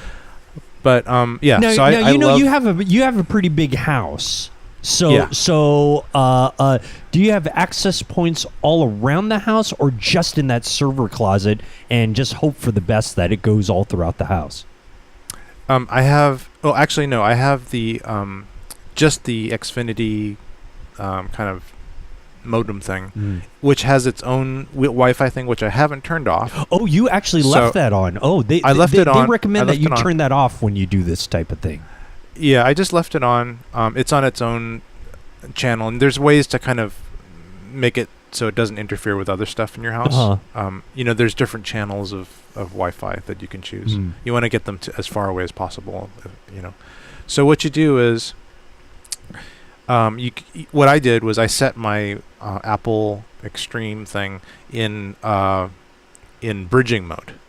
So it's still using all the IP address assigning and all that stuff of the Comcast unit. And it's just basically taking all that and just repeating it through Wi-Fi. So I heard that that's the best way to do it. You get a lot less problems. Because if you do kind of 2 levels of translations of IP address, like from one NAT to another NAT, it can actually cause slowness and issues. So bridging mode basically just leaves that kind of middleman out of it and just doesn't use the Apple. In your case, it would be your, what is it, Linksys? Yeah, you just wouldn't use your Linksys as a router. I mean, as a IP address assigner and DHCP server. You just still use your AT&T box as that. I don't know. I'm not sure if that will work as perfectly for you as it does for me, but I found that I think that's the best thing for me. So it's more direct. There's less translation going on each time the signal goes through. Yeah. So. I mean, I definitely want to try it, because as I mentioned to you in our pre-show meetings, that I believe AT&T kind of caps their rate at, I'm going to say well, I don't know. I'm not even going to say. They just cap it, whereas my Linksys one is supposed to get a lot better performance. Yeah. Yeah, it's probably just some built-in thing with AT&T where they found that they could save $1 per month per customer if they just capped it and nobody would care. Right. It's some kind of stupid limitation that all companies do. Yeah. So yeah. So I guess just test it out and see if you notice a difference. Yeah. I think that's. I don't think it's that hard to configure it. Yeah, well, and that's the thing that's kind of scary too, right? Because when you go on to like YouTube and stuff and look at, how other people do it, it looks pretty good because, most of the videos that I've seen, like they do it in a 7-minute video. But then you look at the comments, they say, this guy's an idiot. This guy, he ruined my access, blah, blah, blah, this and that. So it's like, wow, am I really going to start pressing the buttons on this one and hope for the best? I'm not sure now. Are you using the Linksys for anything now? No, it's sitting it's sitting in a storage box right now. Yeah, so I guess I would just say I don't think you're risking anything by just connecting it up and then just plugging it into your AT&T device and then check it out and see how well it performs. Yeah. Try it in bridging mode first, which means it's not giving you DHCP addresses. Okay.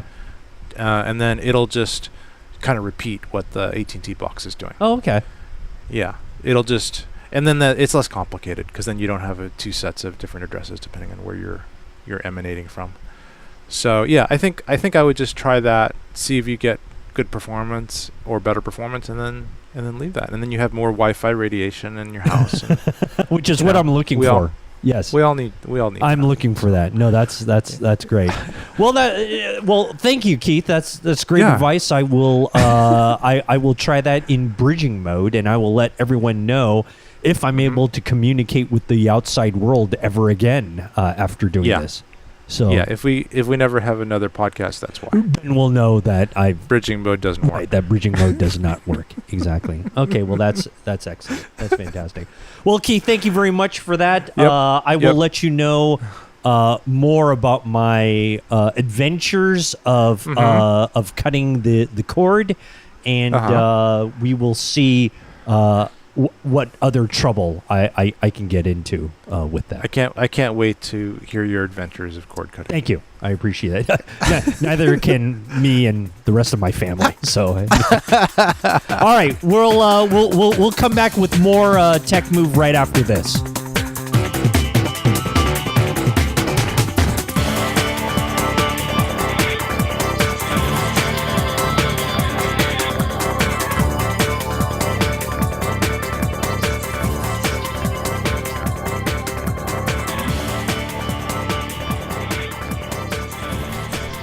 All right, we're back here on Tech Move. Keith Moreau has done something which I'm quite proud of, and this is a notch on my belt. And that is he actually took my advice and purchased something that I had already had for quite a number of months, if not years already. Keith, I'd like you to cow down and in shame and let the Tech Move world know what you purchased that I already had. I purchased the Hutu Elite. Yes. I think. The Hutu, it's like a little, well, you talked about it in an earlier episode. Yes. And apparently it's a really great device, and I knew I was going to go on this long road trip to hotels and things, and I knew that it had been helpful to you, and so I got it. I didn't remember why it was helpful to you, but I got it anyway. But my influence is so great that you just went and picked one. Now, did you buy the let's see, is it the Hutu? Which one is it? You either bought. They have so many. I bought the Elite. Yeah, it's the Elite. I think it's the one you got. It's the one like that's kind of the top bucks, of the end. $45, depending upon what day of the week you purchased it on. Yeah, let me just do a quick search on Amazon because I did get it there. It's the square brick. Yep, it's like a brownish. Mine's black. Not overly attractive. Mine's black. Maybe it's black. It looks kind of brown to me. Well, that's quite good color blindness on your part. It's kind of I think they ran out of the pure black plastic. Well, that usually happens when that one's been baking out in the sun for extended period of time. So I got it's the Hu2 TripMate Elite Travel Wireless Router, 600 milliamps. 6,000 milliamps. 6,000, yeah. 6,000 milliamp. Yep. I love it, and I'm proud of you for purchasing that.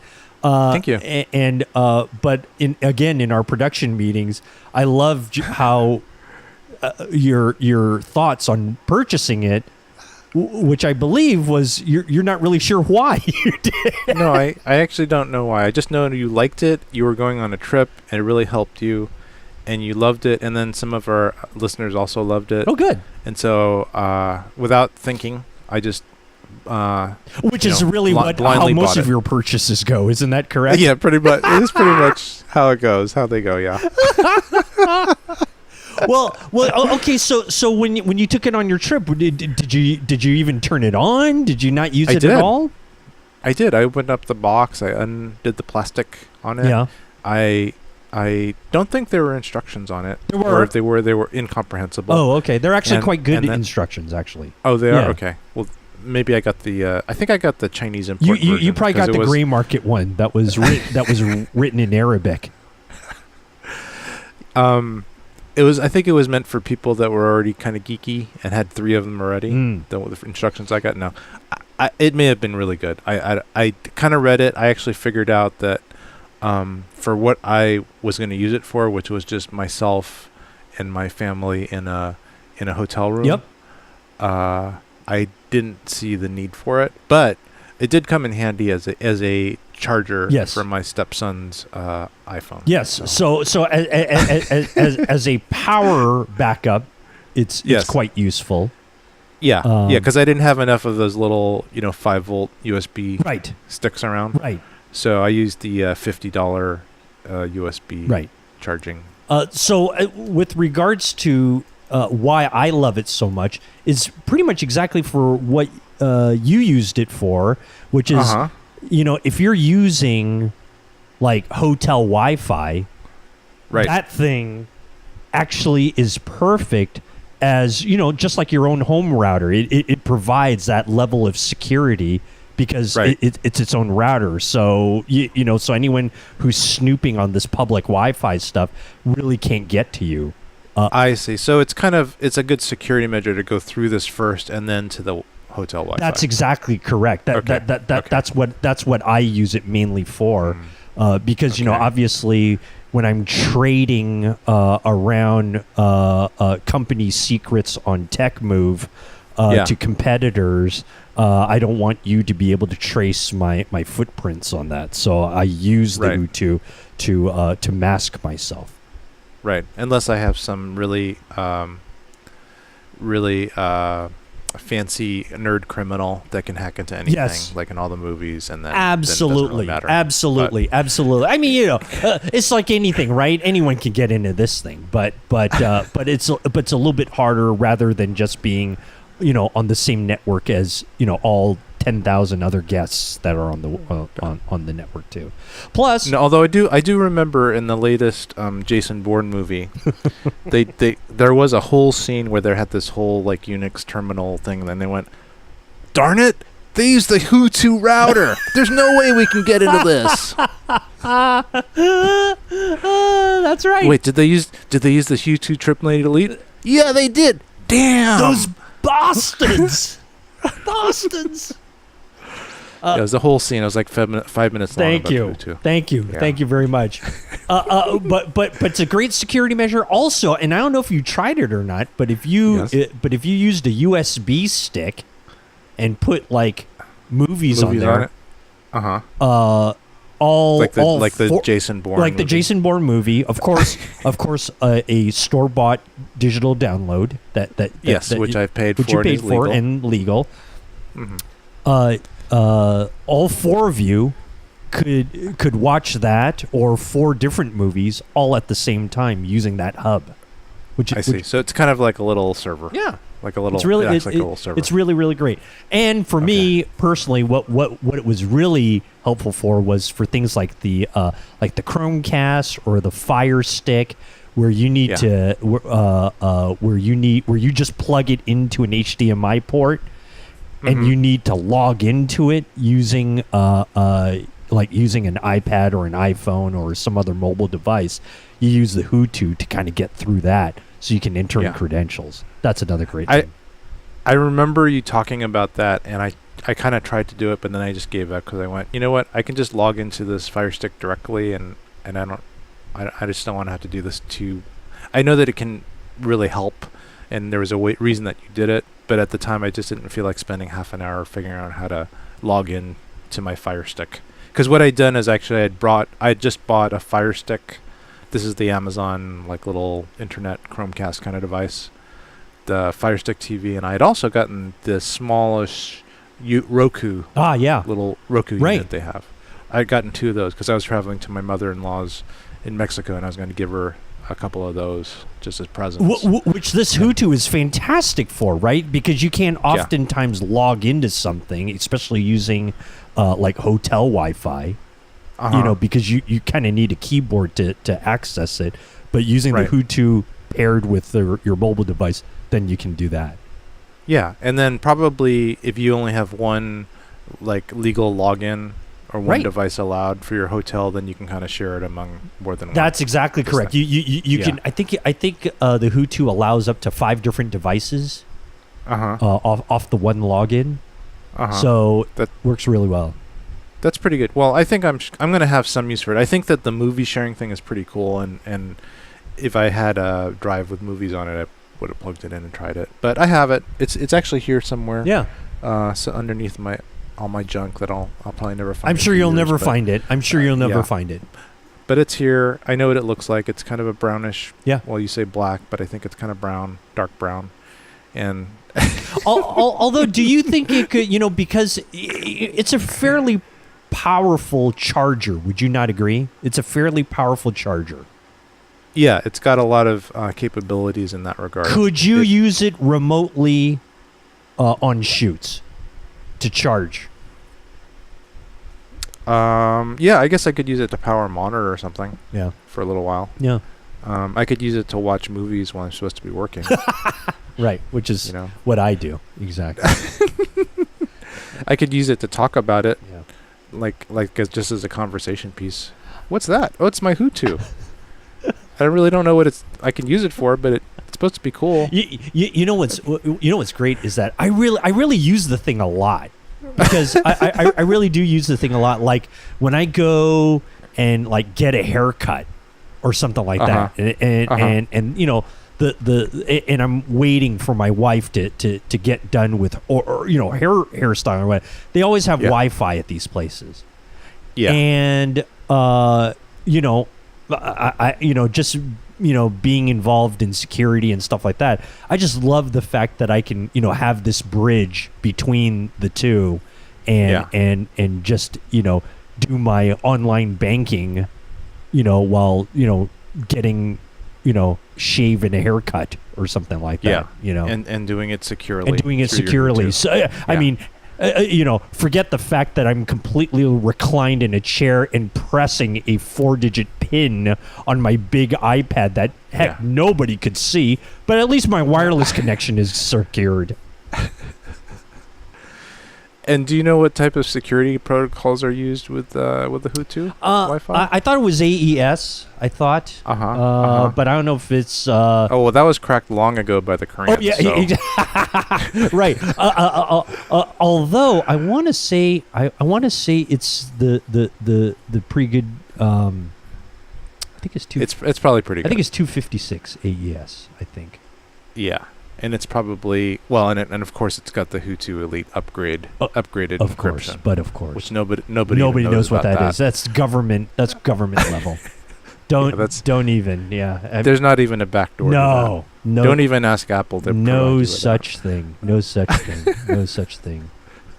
But I love it. I think it was like one of the best $40 I ever spent because I use it all the time.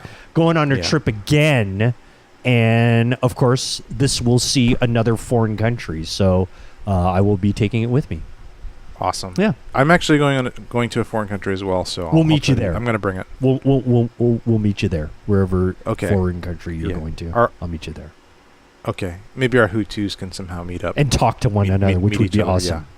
Yeah. We'll share the same hard drive. All right. Well, hey, there's our little working review of the Hutu Elite. Little travel router there. We encourage you to go to techmovepodcast.com/Amazon and do your search for the Hutu TripMate Elite. Purchase it through our little link, and that should garner us at least 25 cents. So, Keith? Yes. Thank you very much for taking my advice, and I will never let you live that down. All right, we'll be back with more of Tech Move in just a minute.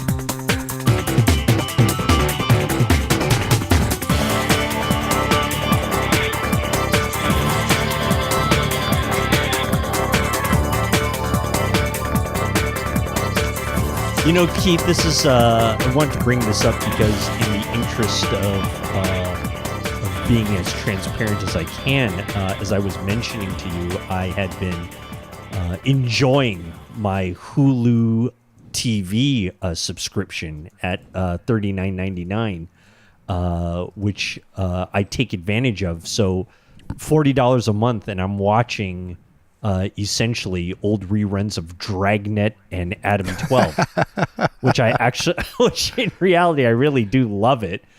Was there a remake of Dragnet? There was a television. No, I'm sorry, not a television. There was a movie done, and I want to say that starred Tom Hanks in it. Kind of around his bosom buddies era. Things. So kind of far back. I believe I'm speaking the truth. I'm sure our glorious listeners will be happy to correct me if I'm incorrect, but I will, of course, ignore their emails. But anyway, so having said that, you were mentioning something about something that you just enjoyed at the cinemas. And, this is, of course, somewhat off topic of what we usually like to do, but I think important nonetheless to the Tech Move world. Yes, I think so. Well, I think probably the 3 Tech Move listeners that we have will have also seen the new Blade Runner movie. Isn't it Blade Runner, what's the technical title of it? Like Blade Runner 2046 or something like that, which is it's two years away from now anyway, so... The original Blade Runner was in 2019, which is 2 years from now. Right. And the new Blade Runner is called Blade Runner 2049. 2049. Okay. Yeah, so that's 30 years from the first Blade Runner. Yeah. Okay. So it's 30 years. It's basically 30 years in the future from now. Right. And the original Blade Runner was 2 years from now. Tremendous. Yes. Yeah. And so now that we're here, I don't know, LA doesn't look quite as bad as the original Blade Runner. Although there are some parts that look as sleazy, right. But maybe not as technical. Right. I haven't been able to find any eyeball designers Chinese eyeball designers on the corner of some street in LA. That may happen. May change in 2 years. Maybe where I live. Maybe that's where it is. Okay. Yeah. But anyway, so the new Blade Runner, it looks a lot like the old Blade Runner, just updated with better effects and better. I mean, it's much more expansive. Okay. The original Blade Runner is amazing in its expansiveness, but they did all that on a pretty low budget and were really skilled at getting the most out of the most bang for their buck. Right. Right. Because it was like back when a $10 million movie was big. Was huge. Yeah, that was huge amounts of money to invest. Like I think the original Star Wars was done for like $10 million, something really ridiculously small. Right. But and this movie, I don't know what the budget was, but it was probably like 100 million, maybe 150. It was a lot. So, and it shows. It's a very beautiful movie. But so it is a good looking movie. It's probably cinematographically one of the best movies I've seen ever. Really? Yeah, from a lot of different points of view. to put people in the dark for 2 hours and 45 minutes, right. Which I think is the length of the movie, which is quite long. Well, that's pretty long. 2:45. Wow, that's pretty long. I think it's 2:45. Wow. Yeah, I think so. I think I could get. Yeah, it's 2:44. Okay, 2:4. I was a minute off. Wow. But yeah, and I think it's a movie that will probably be a classic in the future, just like the original Blade Runner is now. Uh-huh. But at the time, the original Blade Runner wasn't a super successful movie, and I don't think this one is either.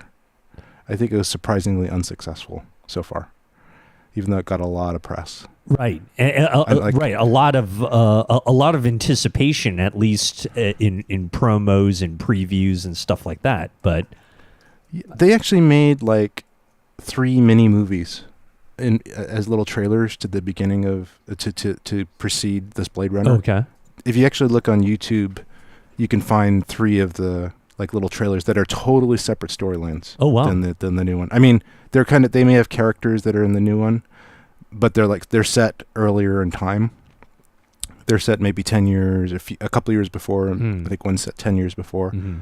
It's kind of like the Clone Wars and stuff like that in Star Wars, where they've written some movies that are kind of on a slightly kind of back up the real movies, but aren't. Anyway, and to satisfy people who really love the franchise and stuff like that. Yes. Yeah. So I watched those, and those were excellent. They're only 5 minutes. I think the newest Blade Runner should have just been like 5 minutes, and then it would have been totally successful.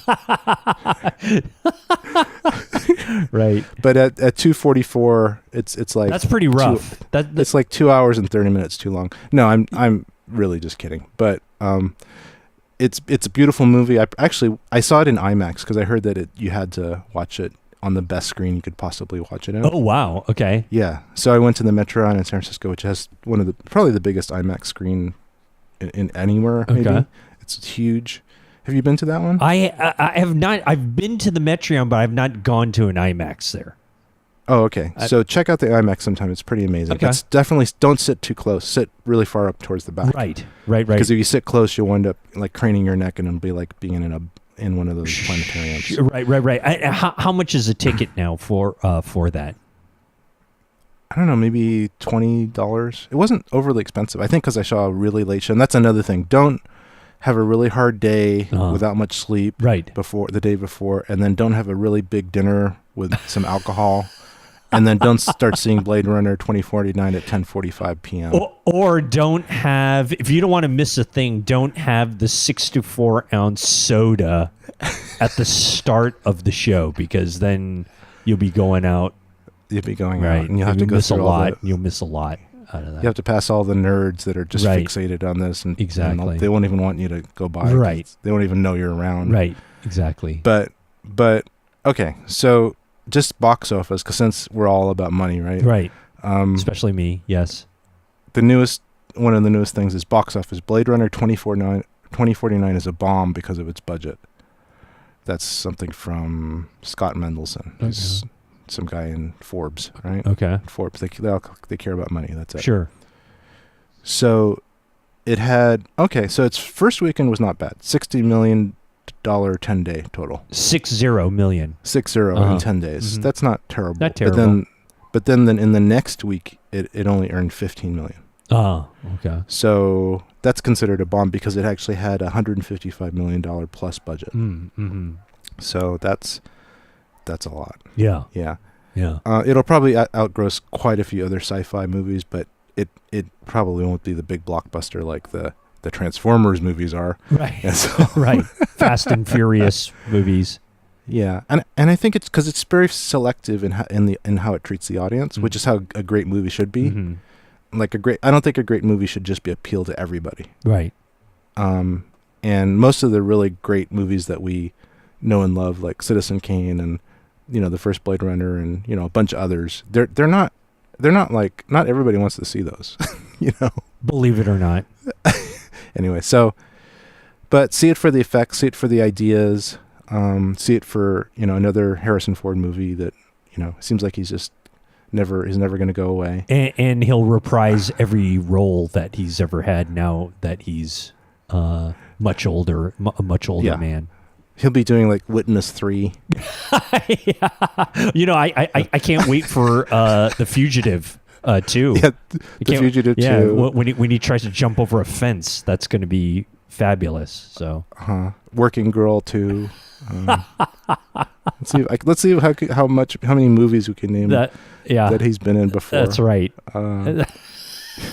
We got to see Ryan in Blade Runner 2049. We get to see Ryan Gosling again, after reprising his role that he did in that La La Land. Oh, okay. But being a Blade Runner instead. Good. Did Mark Hamill make a special cameo appearance at all?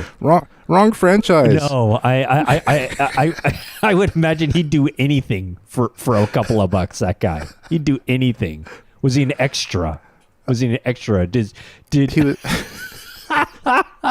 was? he was one of the androids. I always thought that I think it was Total Recall. I always thought was like a poor man's Blade Runner. Total Recall. Yeah, it was an Arnold Schwarzenegger movie. Yeah, I remember that. Yeah. I actually like that. I did too. But it was. You're right. It was. Too. I thought it was a poor man's Blade Runner. Yeah, it was actually pretty good. So as far as the Tech Move audience goes, it did look spectacular. Was it very cinematic? Did it look just so great? It was really amazingly cinematic. And tell us why you felt that it was so greatly cinematic. Well, first of all, it was directed by this guy named Denis Villeneuve. I can't pronounce his name. I think it's Villeneuve. Okay. Yeah. And he is like a sci-fi. Well, he's not totally sci-fi, but he's the last movie he directed. Last big movie was Arrival, which I thought was awesome. All right. You should watch it. Okay. It's another kind of slow-paced movie, but it's very, very deep. It's amazing. All right. And how it goes back and forth in time, and you really don't know what's going on. But it's also very, very beautiful. And I want to see who the cinematographer was on this movie. I think it was a pretty good one. Was it Keith Moreau, Rod Louie? Was it any one of those names that was in charge of director of photography? They called me. Right. You were unavailable. I was not available for this particular one. It was actually going to take too much of my time. Right. I had to do a few errands. Right. So I couldn't do this movie. I had to go to the grocery store. I was unavailable as well. I had to shoot my niece's 6-year-old birthday party, so I was unavailable to be aboard on that project. I was unavailable. They found a good one. They found Roger Deakins. Roger Deakins. Yes. Good. Yeah, Roger Deakins, who's probably the premier cinematographer out there now. Well, good. We'll have to get him as a special guest on Tech Move. I honestly think we probably could. I don't see why not. Yeah. He's not a super young guy. Okay. I think neither am I. Neither are you. So that's okay. Or 68 or something. Right. Yeah, he's slightly older than us, but he's very youthful in his point of view, and he's also a rare cinematographer that doesn't hate digital. He actually embraces digital. Oh, is that right? No kidding. Yeah. Yeah, of course he still uses Arri Alexas that not everybody. Actually, I'm not sure if he used an Alexa this one. I think he did. Everybody loves Alexas, right? But I have to find out what this was shot on. I could be wrong. Could have been shot on a red. But anyway, beautiful movie. Probably will be a classic in the future. Roger Deakins, amazing cinematographer. He's been nominated 17 times 13 times for Oscars, but he's actually never won. Oh, interesting. Yeah. Oh, wow. But some of his big movies are Shawshank Redemption. Love that. That's my all-time favorite right there. Yeah. No Country for Old Men. Mm-hmm. Skyfall, which was a beautifully shot movie. If you saw that. Yeah, that was a great movie too. Yeah. Yeah. Beautiful Minds. I mean, so his list is just a list of classics. He's just a really amazing. He makes things look like they've all been shot in natural sun. Oh, really? In natural light, yeah. I mean, even indoors and stuff. And he does use natural light really well. Uh-huh. But he also knows how to use lights. But just the way he sets stuff up, it's just amazing. He's one of my idols. Wow. So he did a lot of stuff for the Coen brothers, and Sam Mendes. Okay. So, yeah. Anyway, so great crew. great film in its time. Could have been a little bit shorter. They had lots of scenes of, really beautiful scenes of somebody walking slowly somewhere that were maybe 10 seconds. That could have been 5 seconds. Right. So that's. I mean, just because you set up a beautiful set and a shot doesn't mean you have to draw it out. Right. That's the thing. Sure. So, and that's just in editing in general. You just, no matter how much you love a shot, it should be as short as possible. Sure. To have the effect. But anyway. Terrific. So, yeah. But you should see it. Just make sure you're awake. Do it in the beginning of the day when you've been well rested. You see it on a big screen if you can, or just watch it on your projector at home, but sit really close. Well, that's so there's our first foray into a little review of a actual movie that's out there right now. So that is our thoughts on Blade Runner 2049, the great Keith Moreau giving us his little insight on it, and that's mesmerizing. Thank you. Oh, can I give a big spoiler to our audience to just ruin it so they'll never want to see it? If you must. Well, actually it doesn't matter because usually by the time our episodes come out, they're already available as a free archive already. So go ahead. No, I'm just kidding. I don't want to ruin it. Are you sure?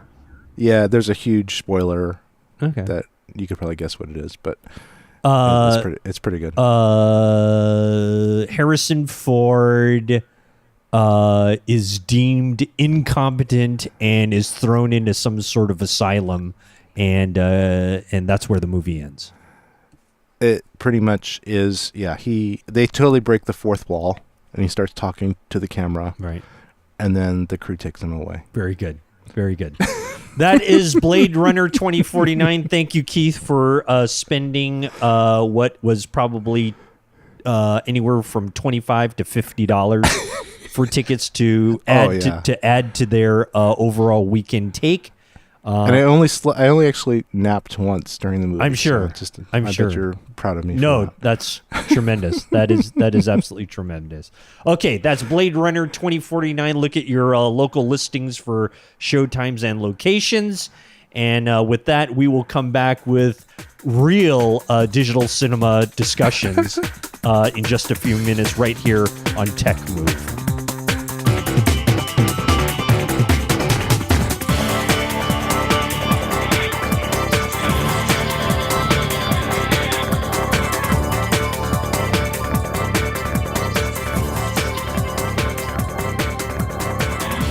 Welcome back to Tech Move, and Keith, I do want to welcome you back and myself back from a very successful time away for vacation and a little bit of fun.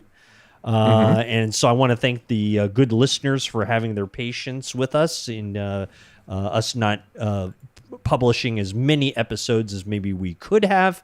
But you know what? I had to go on vacation and really enjoy myself. So I want to share a couple observations of that. So we went to Peru, and this time, rather than carrying the entire kit and caboodle that I usually do, I usually carry around my LED, spotlight. I usually carry around like a full-size tripod.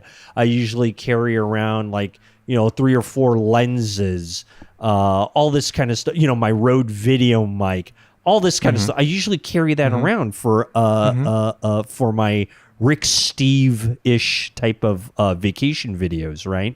Yes.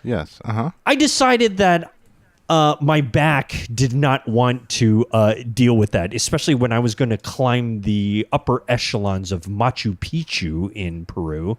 Oh, you went to Machu Picchu? I did. Wow. And I said to myself, why am I going to carry all that stuff when I could probably just take the iPhone and just take some, pretty nice shots, which of course I did, right? Yes. Okay. Yes. So I went real small. All I did was take the GH1, took 2 lenses, and just backup batteries. That's all I took. No, if I was going to record video, I was going to take onboard. I was going to take onboard sound and just live with it, because usually the type of movies that I shoot, I'll just do like a post narration type of thing. So that, not a real huge issue there, right? Right. So I went really light, and I really enjoyed it. I thought that it was very effective. I didn't miss a thing, at least not that I felt. Took a combo of stills and video, and it worked out good. But then it kind of got me to think I could go even lighter, right? And I said, boy, oh boy, this would have been great to have the Sony A6500, a nice light camera, all this kind of stuff. Even though, if I get a big lens, maybe that might throw it over the edge. Who knows what will happen, right? Okay, so I was going to get the 6500 and stuff like that. Then I started to think to myself, what the heck? That one's going to be a 4K camera. I'm not going to have a B camera except for maybe my GH1. So I kind of thought, hey, is it going to be lame if for certain settings I use like a 4K camera like a A6500 and like a B camera like my GH1 and mixing those two types of footage together, one being 4K, the other one being less than 4K. You know what I mean? Yeah. The big question that came around, obviously that's taboo. Obviously that's not the greatest thing. You kind of want to have 4K footage all the way around. At least that's what I'm thinking, from all my experience with TechMove and everything like that. We want to, it's hard enough to try and match camera looks. But is it even worse when we're talking the different types of files? Keith, as my teacher, as my tutor, I need your advice. Please go ahead, and the floor is yours. Okay. Well, it's a lot. It's a lot to absorb. I understand, okay. And you're troubled by it. I can see it. I'm pretty troubled. You're troubled. Well, I think it. Okay. I think if in a perfect world, you probably want to have the identical camera for all your different cameras. Right. So for Rod Louie, that's impossible. You know that, though. You know that. But in the scenario, are you going to be having two cameras shooting simultaneously, or just one scene's going to have one camera and one scene's going to have the other? How is this? How is your edit going to work? I think that could be. Let's just say this. Maybe I'll be carrying around the A6500. And maybe Christine would hold the GH1. Okay, so it's two cameras at the same time. Two cameras at the same time, but taking different things. Who knows? Yeah. Who knows? Yeah. Right? Who knows? Yeah, could be, or you could just, Well, I'm thinking in the same scene, that might be a little problematic depending on the cameras. For those two cameras, possibly yes.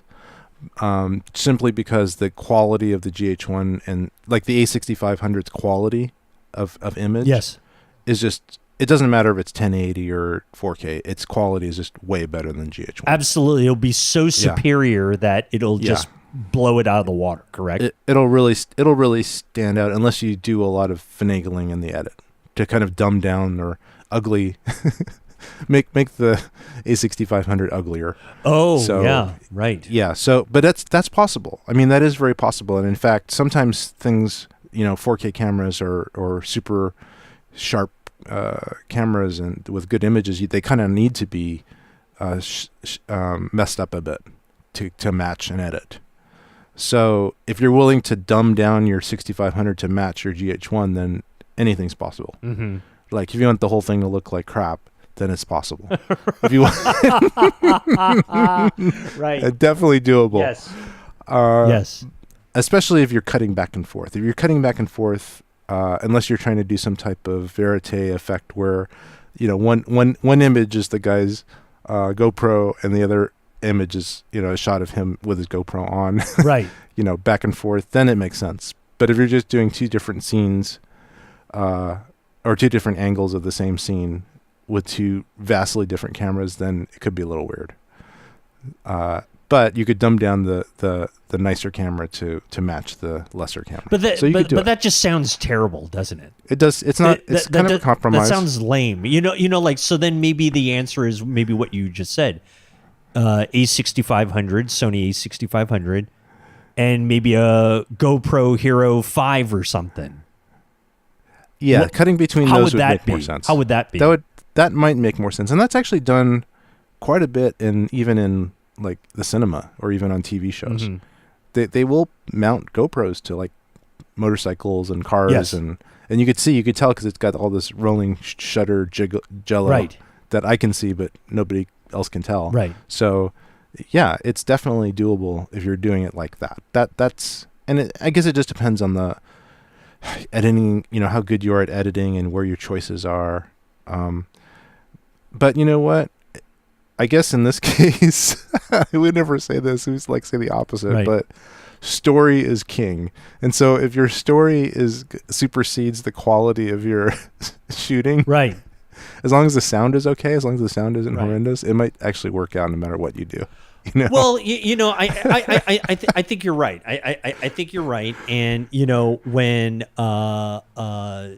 obviously that me as the Francis Ford Coppola of storytellers, you don't have a worry about that at all. I could take it on a Polaroid and and it still would be fabulous, as you could only imagine.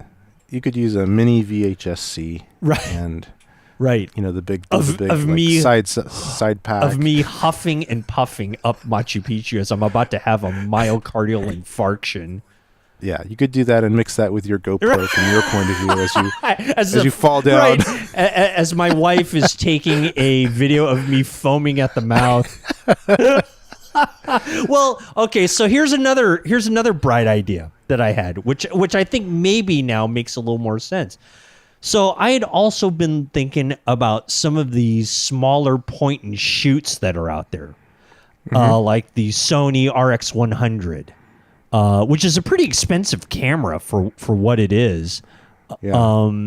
Are you familiar with that one? The RX? I am. There's like an RX. There's like 300 models of the RX 100. Absolutely. Yes. But the latest one is supposed to be. Well, they're all pretty awesome. It's a really great idea. I think it's a 1-inch sensor, but with a large, isn't it? Yeah. It's a 1-inch sensor, but with but just still pretty large.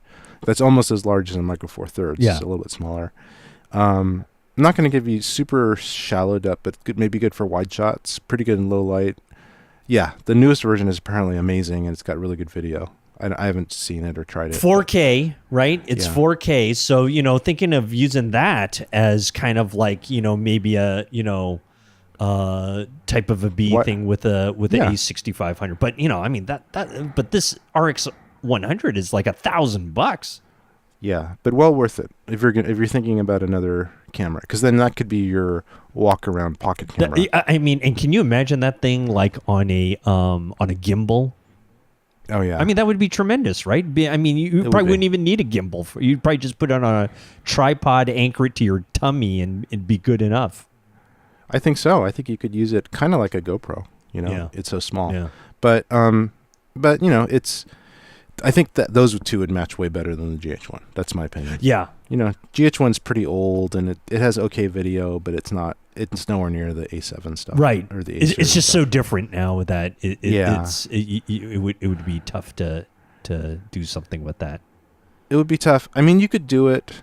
I guess you could say that I kind of did that in a way when I shot that Golden Gate Bridge kids thing, because I had a FS100, which I guess you could kind of liken it to the A7 image because it's a Sony sensor. Okay. And then I was using a bunch of small Panasonic camcorders, HD camcorders.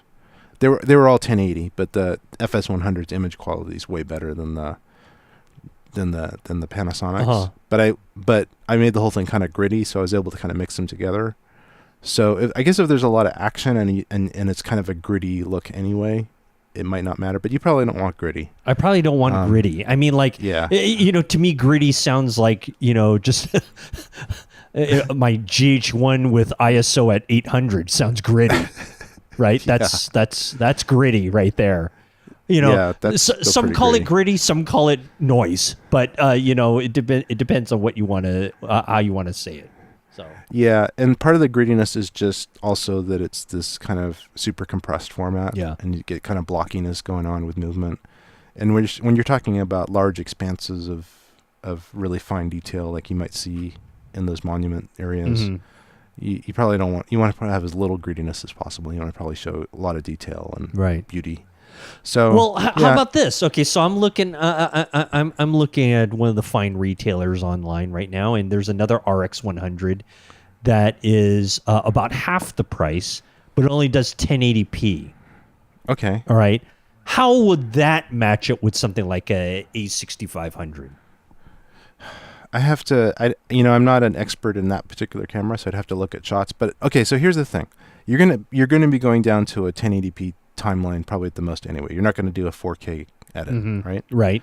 So your 4K video is just going to be shrunk down, okay? And I do occasionally mix 4K. Like, sometimes I'll have a 1080p.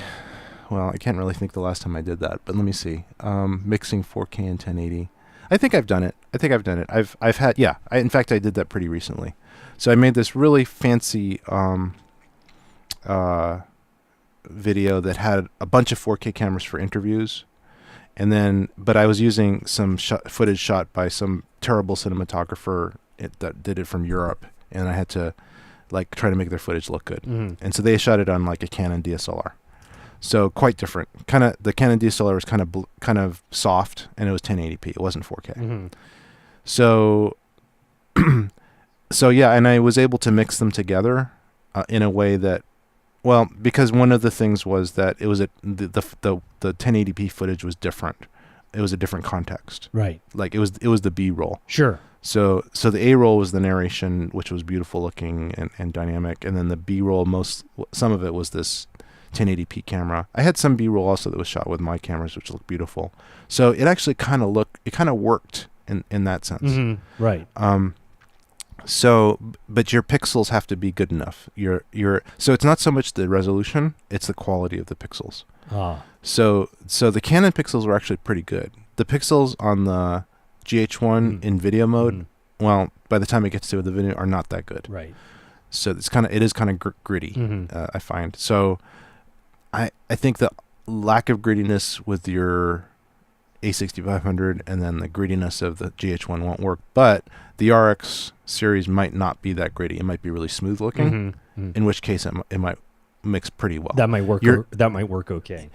Yeah, and you could if your A6500 footage is too sharp because it's being reduced from 4K to 2K or 1080p, then you can always blur it a little bit to match, or you can sharpen the RX footage to match. You can kind of maybe sharpen a little bit of the RX and then blur a little bit of the A6500. And I do that a lot. I actually do blur footage a lot or sharpen footage a lot.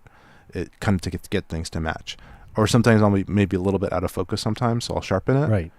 And then another camera or maybe one camera is a little out of focus and I won't sharpen it, but it's fine. And then I'll just defocus a little bit on another camera that's totally in focus, just to make a match. Because when you're looking, especially when you're down sampling footage, it gets really sharper anyway. Right. When you do that. Right. So yeah, sometimes you do need to kind of blur stuff a little bit, depending on the situation. It sounds kind of weird that you're actually blurring footage, but sometimes you have to make it look better. I get it though. I get that there would kind of be a need for it. And do you think blurring helps in the achieving a little bit more cinematic look? Yeah, I think it's a really kind of poor man's way of making things look more cinematic. Yeah, because it just makes sense. Yeah, and you'll notice that it's really costs a lot of money to make a super sharp camera look cinematic. That's what I found. Like it's easier to make a lesser camera cinematic just because it just doesn't have as good resolution. Like an example was the EX1. Venerable camera, which I've sold a little while back, but still its image was only a 1080p camera, and it wasn't super sharp, but it had this certain quality to the pixels that made it very cinematic if you shot right and used the right lenses and stuff like that, or the right lighting. It actually had a built-in lens, but the lens was really good. So there's just some cameras that maybe aren't the sharpest. For example, the C200 that I got. I was looking at the footage. I shot something recently. I was looking at it. It's not like super sharp. I really hadn't messed with the settings, I think I could probably increase the sharpening on the camera, but it didn't matter because I could sharpen the hell out of it in post, and it didn't bring up any noise or make things look grittier. And that's kind of the mark of good pixels. Yeah. When you can sharpen them a lot, and it doesn't make the image look worse. It actually just makes the things sharper. It doesn't make them ring, doesn't do this and that. So, yeah, if the RX camera has good pixels, then you could definitely do that, sharpen a little bit. And I know this A6500 is super sharp, so you could probably dull that a little bit too. So, yeah. Well, that's good. I still, of course, thinking about, what would be best, and seeing what would be a good alternate. But hey, the saga of Rod Louie still continues. So I will. When are you going to this place? Where? To Machu Picchu? Oh, I've already been. Okay. We're already done and back, so I have to wait for the next vacation. Oh, sorry. You were using as an example. Yes. I got confused because I thought you had gone, but then I thought you were going to plan to go using these cameras. No, I would have. Well, see, you got it both right, because that was the original plan, was to get the A6500 for this trip.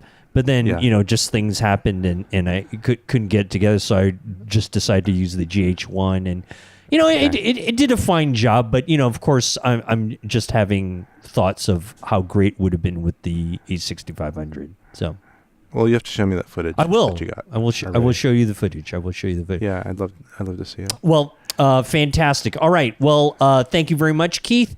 Let us take another break. And we'll come back with more fun and hilarity, like we like to call here on Tech Move. We'll be right back.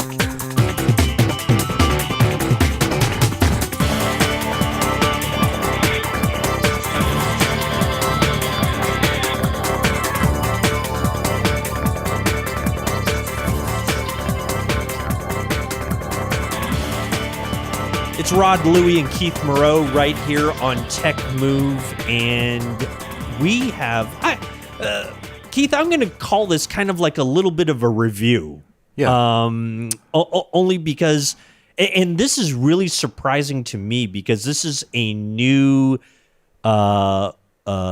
direction that the great Keith Moreau is venturing into. He's never done anything like this before. Yeah. And this is something kind of, I'm going to say a little bit maybe out of your comfort zone for a moment. Could it be true? So as us in the broadcasting world call it a tease, I'm just going to come right out and say it. Keith Moreau, now the proud owner of a brand new iMac Pro. Ooh, right. Yes. Now we're not. I didn't say Mac Pro. I didn't say garbage can, trash can, whatever you want to call it. I'm not saying that at all. We are talking that beautiful new iMac Pro that just hit the stores a few weeks ago, and so this is pretty new for Keith. Keith, go ahead and. It was hard to resist, right? I mean, the promotion for it, too hard to resist. It was something that I kind of toyed with when it was first announced in mid-2017, and as it came closer and closer and supposedly had a December delivery date when it was going to be first sold, and then they actually had a price on it, and then there were some pre-reviews about how it was going to perform, I said, I think I'm going to pull the trigger on this. I think, I could always return it, I guess, if I hated it. But from what I saw, I wasn't going to be giving up really anything from the current Mac Pro, the cheese grater Mac Pro that I have. Right. So, which includes a bunch of PCI slots and, other old technology. But right. Right. But I wasn't positive that transition was going to be seamless, but now that I've been using it for a few weeks, I really just kind of got it to be kind of totally replacing my Mac Pro as far as actually using it day to day, just within the last week. I'm now feeling very warm and fuzzy about mostly all of it. Really? Yeah. I think, okay, so here's the thing. Back when we were talking about what's going to be the new Mac new Mac Pro, and it turned out to be the trash can. Yep. I kind of think that now that Thunderbolt is Thunderbolt 3, and now that Thunderbolt is so fast, it's 40 gigabits per second, so it's pretty darn fast. Yep. A lot of data can stream through that, a lot of video, a lot of whatever. You can plug this into extension boxes that have PCI slots in them. In fact, that's one of the things I had to get. Like I would not have been able to be that functional without one of those. And I actually got two of them.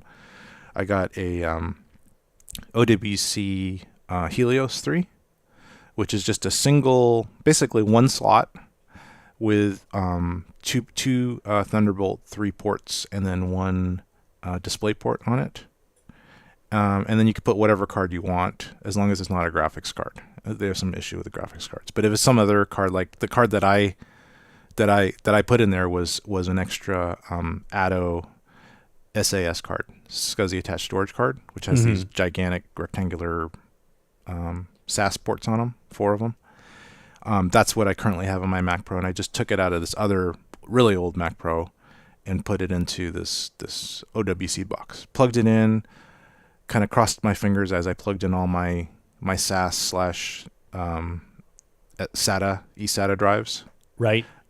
They all worked perfectly. Oh, great. Yeah. So I'm looking at it right now. It's the Mercury Helios 3, right? Yeah. It's now the PCI expansion at the speed of Thunderbolt 3. Looks nice. Yeah. It's nice, and it's actually, pretty reasonable for what it does. It's only $200. So, these Atto cards are like $600. So, and anything that you put into this is going to be pretty expensive if you go into the trouble. What are you putting in it? What's in it right now? Right now is this Atto HBA. It's a host bus adapter card. It's basically got 4 generation 1 SAS connectors on it. They're like 3/4 inch by 1/4 inch like ports, and SAS ports are super fast. They can go, faster than Thunderbolt. That's kind of like older fast technology, but that was available back when I got this like a year ago. And so, yeah, and then those can be fan out to eSATAs. So I can still use all my eSATA drives because I've got a bunch of those. I've got like 6 online eSATA drives. And then I have this huge eSATA enclosure that holds 12 drives. That's super fast. Wow. So that's the one I would edit, multiple streams of RAW or ProRes on when I'm doing editing. I don't have that on all the time because I'm not always editing online, the super expanded stuff. But when I have it on, it really helps with keeping things fast. So yeah, so all that stuff works. I tested it all, and it works with my iMac Pro just through a Thunderbolt connection. So there's 4 of these Thunderbolt 3 connections on the iMac Pro. So I'm using one of those for this box. I'm using another one for my display. I have this really wide LG display, super wide. It's kind of like almost having like 2 monitors side by side. It's like, if I remember correctly, that's a 27-incher, right? No, it's actually 35 inch. Oh, it's 35. Oh, wow. Yeah, okay. But it's really wide. Huge. It's kind of like when you look at the super wide aspect ratio movies. It's that kind of. It's how some movies, even when you're watching in HD, they have letterboxing on the top and bottom. Yes, correct. It's as if you just had it without the letterboxing, and just that's the format of the screen. Oh, okay. So it's just super wide, and it's a bit curved. And with a wide screen like that actually kind of helps when they're close. I think it's a gimmick when you're watching a TV like that when you're far away, but when you're close, it actually makes a difference. So I have one of those, and then the iMac is the other screen. And I just took out my old Dell 4K screen, and now it's the iMac instead. So I've actually got my iMac is my secondary monitor on the right, and then this LG is in the middle. That's my primary monitor. And so I'm using there are these Thunderbolt 3 to DisplayPort cables. So there's DisplayPort on one side. It's kind of like almost the size of an HDMI connector, but it's bigger and it's kind of squarish on one side. So that's the connector that's going into the LG, very high quality connector. That's going into one of the Thunderbolt ports. So I've actually got 2 free Thunderbolt ports for other stuff. Nice. Yeah, and the thing too is that all these things, other than the monitor, all these boxes and all these other Thunderbolt devices I have, you can daisy chain them. So you can just kind of infinitely chain them from one to the other. Kind of like FireWire used to be. Right. Like you can't do that with USB. It's just like an endpoint. But with Thunderbolt, you can daisy chain them. So you could really just max out one of these super fast Thunderbolt 3 connections by just daisy chaining. If you started running out, just daisy chain it. So yeah, so I have that. So I have one cable going into the Helios box. I have a Thunderbolt cable coming out of the Helios box, daisy chained into a Thunderbolt 3 RAID box. That's kind of like my main drive. It's similar to a box I had, but internally to the Mac Pro. So I had 4 drives in the internal bays in the Mac Pro. So I kind of mirrored that to this external drive. So that's my super fast kind of internal/external drive. Of course, it's external because the iMac doesn't have anything inside it to put inside it, space inside it to put anything. But it's basically that. And then I've got that plugged into a super fast 4-disc SSD array.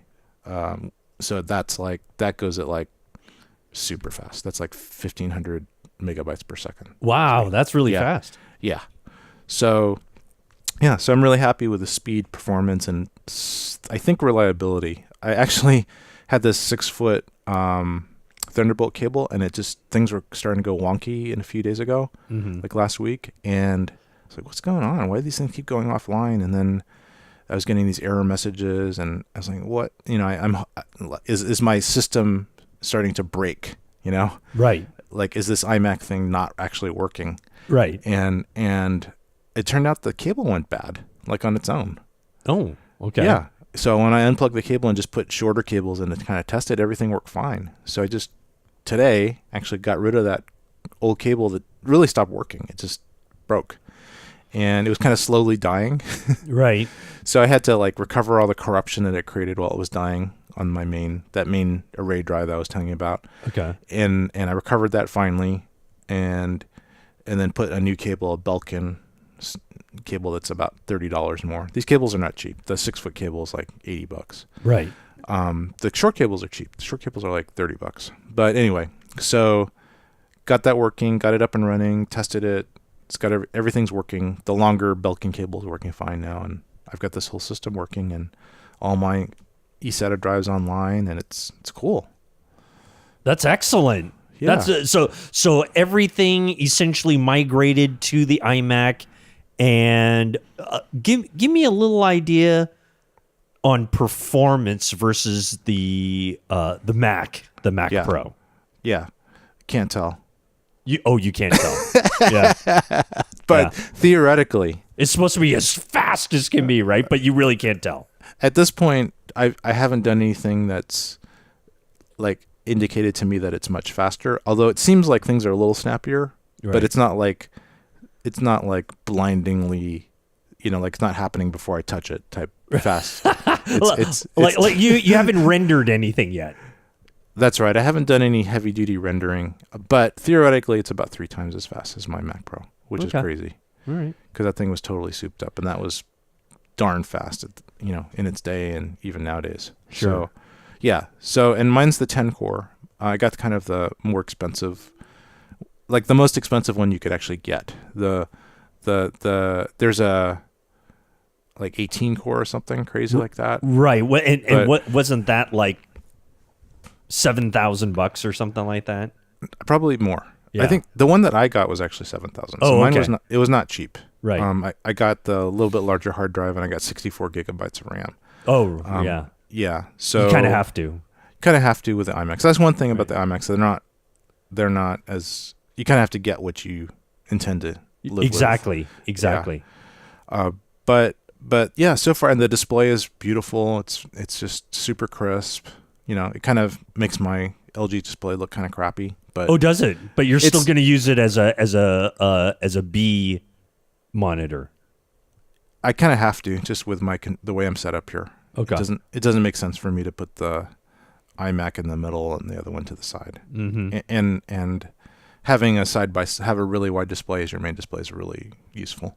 Right. So because you could put really long timelines or anything that's very wide altogether. Right. So it's I kind of had to adjust things. It's not terrible. It's just noticeably a little bit better. Well, with the new, I think they're promoting them as 5K displays or something like that. It's supposed to be really spectacular. So yeah, it's really good. I think if you include the just high quality display and the iMac itself, I don't know if it's a terrible deal. You never know when the real Mac Pro comes out, it may blow this away. But I'm feeling like, probably lots of people are feeling like, well, I'm not sure if the Mac Pro is really necessary at this point. Like, what is it going to get me? Right. That like, how much better is it going to be than this? At least for another couple of years. Right. Yeah. Right. So, because you can get these expansion boxes. The thing that makes it usable is the expansion boxes. If you didn't have that ability, then it wouldn't make any sense. But now that you have this Thunderbolt 3 in the expansion boxes and it works well, it's reliable, as far as I can tell, then maybe Mac Pro isn't really necessary. Right. Yeah. It's certainly going to depend on what's under the hood on the Mac Pros and, if it really means anything. So, yeah. So, but I'm happy. I'm really happy with it. I will let you know, if there's any major issues. Oh, one thing that's actually super annoying I have to bring up. So there's this, how it seems like the Mac system is getting more and more forced security. Yes. Like one of the things that was so great about Macs before is that security, nobody cares. Macs are really nobody's secure. trying to get into a Mac and all this kind of stuff. Yeah, and I think there's just a lot of hackers out there now that are just, even though Mac probably still isn't as popular as PCs, it's popular enough and it's got enough prestige where there's people that want to break it. Oh, it certainly is. Yeah, absolutely. So I think Apple in turn has become more and more closed. Like they're kind of closed before, but now they're even more closed. So one thing that's happening is it's getting really hard to put in third-party extensions. They're making it really hard as each OS gets more advanced. They have these much more security, built-in security measures to keep you from stupidly installing bad stuff. Right. So, but unfortunately, it keeps the more advanced users from installing really necessary stuff that interacts with the system. Right. So every time I install an extension, which I need, it's a huge pain. For example, I use SoftRAID, which is a way of raiding together through software drives, arrays that normally are seen by the Mac as a bunch of separate drives. But the software can actually merge those four or five separate drives together if they're an enclosure, or even separate, actually separate physical drives, and turn them into a RAID. And it works really well because it doesn't use much processing power of the computer, but it just makes it really easy to monitor the drives if they go bad, and also just see what the performance is and create huge arrays. So that didn't even work when I first installed the whole system. Yeah. It kept trying to load a driver, and it said, okay, your driver is outdated. We need to load it. So we're going to load it and then restart, okay? And so I restarted it and then it just do that again. So it was looping. It just, every time I restarted it, needed to load this driver. Right. Because it wasn't really loading it. It was actually thinking it was loading it, and it wasn't. So and I emailed the company, and the guy that works for the company, I don't know if he's the creator or employee, but if he is the employee, he's probably the world's best employee and needs a raise, because no matter when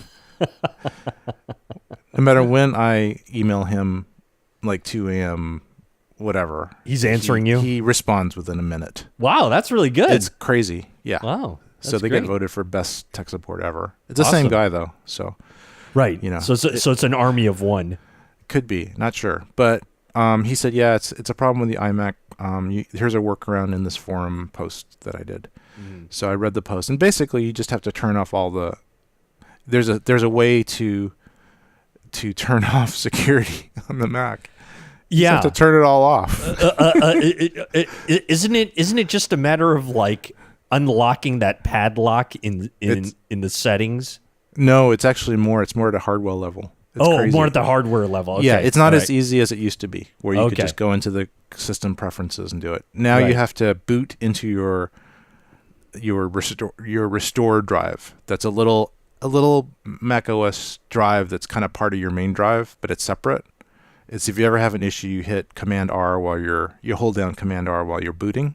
Oh wow! And then it goes into this restore mode to your Mac, where it's not really paying attention to your main drive. It's paying attention to this little like emergency drive. And from there, you go to the utilities, and then there you tell it to just do whatever it wants. just let anything happen. Wow. And you know, warning. Right. You realize this is crazy. You didn't get this app from the App Store, so we're going to stop you from doing anything you want. Yeah. So, you know, it is less secure than it could be. Right. So I'm not really sure why that is happening, but and they don't even know either. They think it's going to have to come from Apple, a fix from Apple. So that's annoying. Stuff like that. Yeah. Well, but you know what's nice is that now this is that new system that you've essentially been waiting for in a Mac Pro. It just happens to be in a iMac Pro now. So, yes. So that's cool. It's nice to have. Yeah, and it's been 5 years. And this is a significant upgrade for anything as far as the desktop goes for Apple. So it is. That's pretty good. It's pretty cool. It's pretty cool. So I'm somewhat happy. Excellent. Well, yeah. When we record again in another month, we'll find out how you think. Yeah. All right. Good. All right. Excellent. That is the new iMac Pro that is being tested and tried out by our very own Keith Moreau. We will come back with more on Tech Move.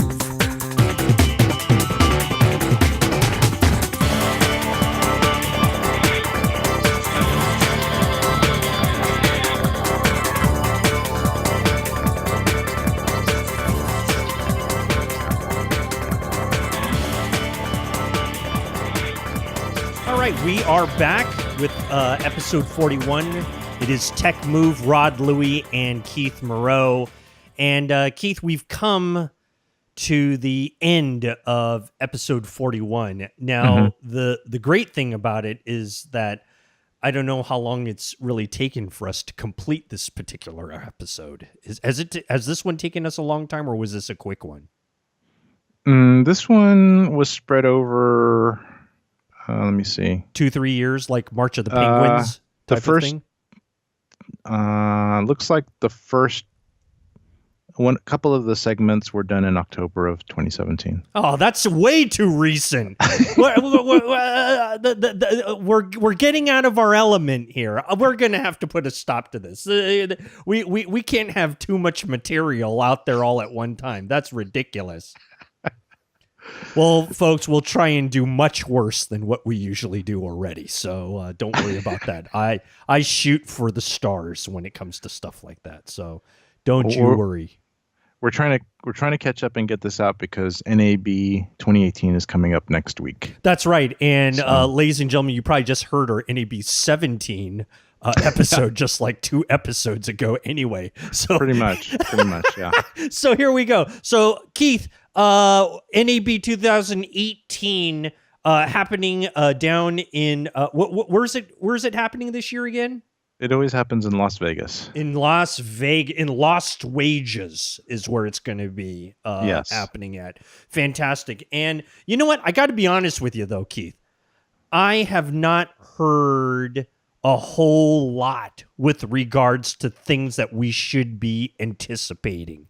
I mean, there's a lot of stuff that's already out there now, right? I mean, there's a lot of companies have released things already, and with NAB 2018, I personally am not really awaiting any huge news to come through. You're much closer to it than I. What do you think? I have not really heard of anything that is even rumored to be released. Not even like a good rumor. Not even a good rumor, huh? Not even a good rumor. I think we're getting a little saturated in a way with all the new cameras and things. I think so too. Yeah. I mean, I think there's some things that definitely need refreshing, but then in other ways there's too many refreshes going on that have happened this year. So yeah, I guess we could make up some fantasy announcements that probably won't happen. Would you like to do that? Sure. I think that would be really good. Let me start off by the camera that I will not be getting for sure. And how about a new Sony A6700? Might we be awaiting that? It has been a while since the 6500's been out, and in Sony years, since they release a new A66,000 line of cameras, it's usually about once every 3 months. So they're well overdue right now. What do you think? I think it's possible, although they don't seem to really. The thing about Sony is they never seem to actually release things at the NAB show. But if they did, it would be the A6700, right? That's what you're. That's what thinking? I think. That's what I think, is that it could be a 6700. At least that's what we're kind of anticipating that could naturally be next. Yeah, and what would that have in it that the 65 doesn't have? I think that. From what I understand, what a lot of people are really looking for is, and here's the most major thing, is a fully articulating screen. That's what that's what everybody is looking for. Sony's got it on a couple other cameras. Why not, the 6700?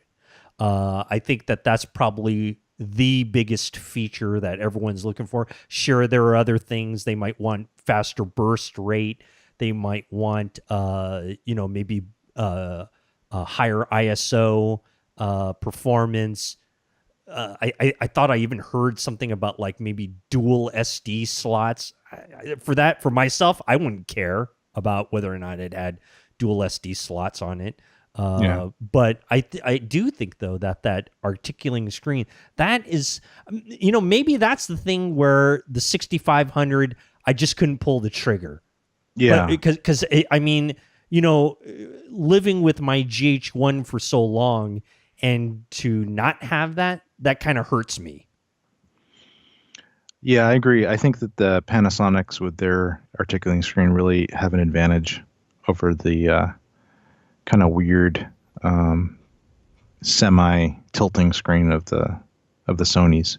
Now, which Sony? You said that some have the articulate. I don't know of any that have them. I thought that. Oh, you know what? I'm sorry. I just lied. I was thinking more about the Canons. Oh, okay. Because the Canons do.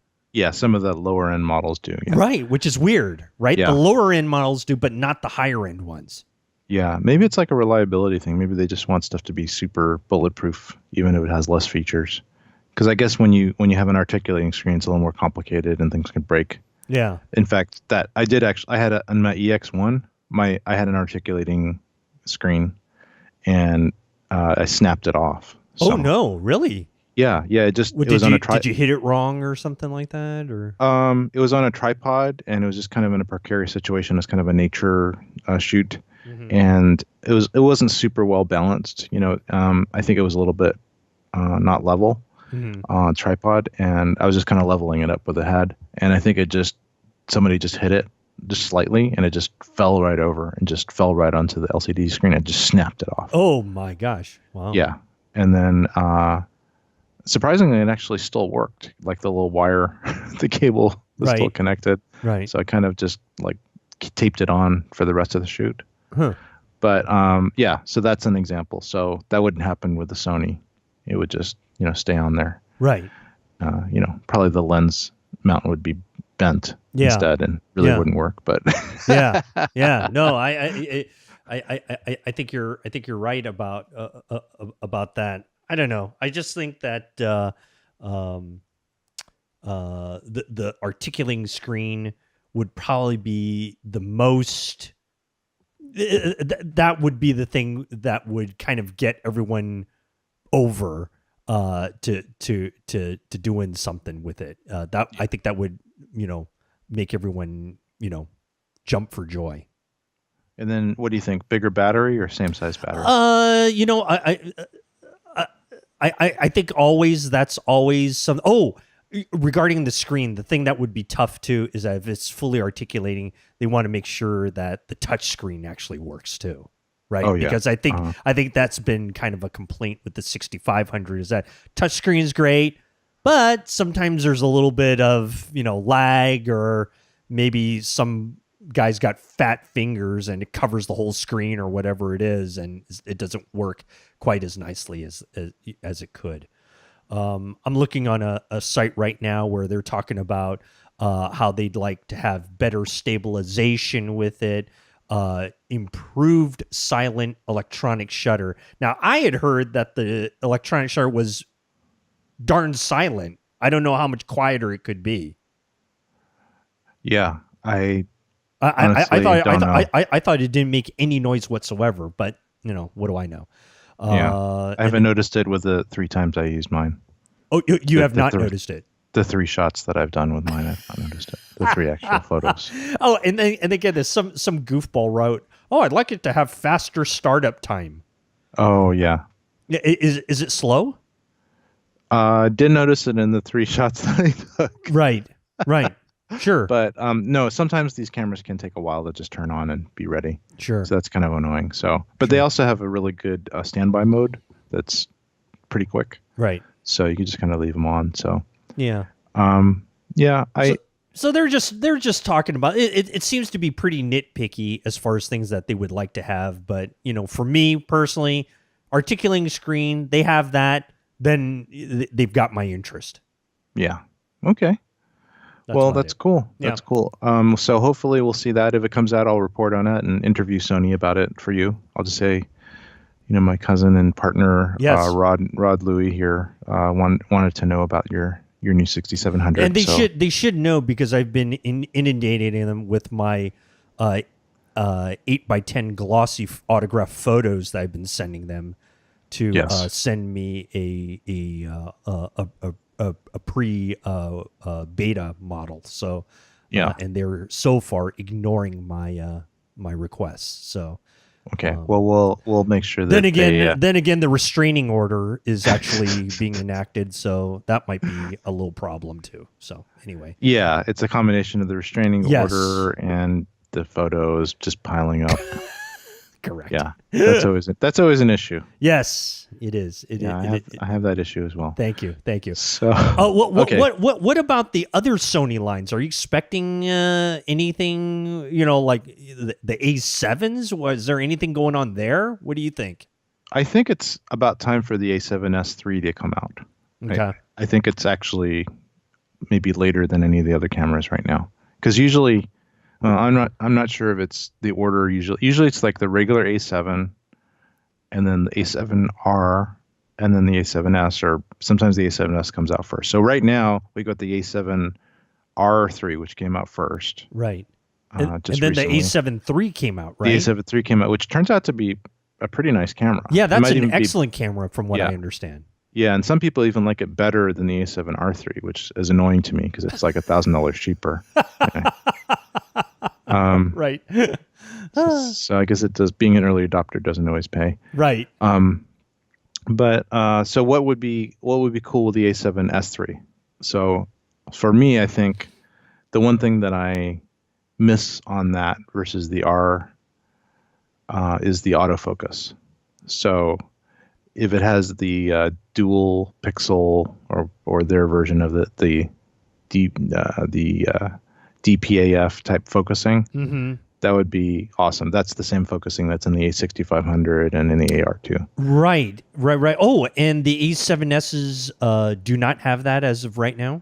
They've just got the contrast detection focus, which is the same as what the Panasonics have, and that's why they're bad. Okay. At autofocusing. So the two that have it now, are the A7, some of the A7s,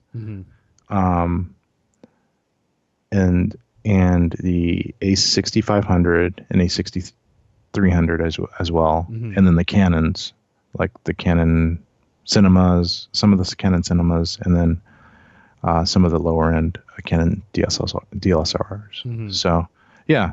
So those are always the best at autofocusing. So I'm hoping that the A7 is just going to get that low light, amazing quality with better autofocus. Right. That's the one thing that it's lacking. Okay.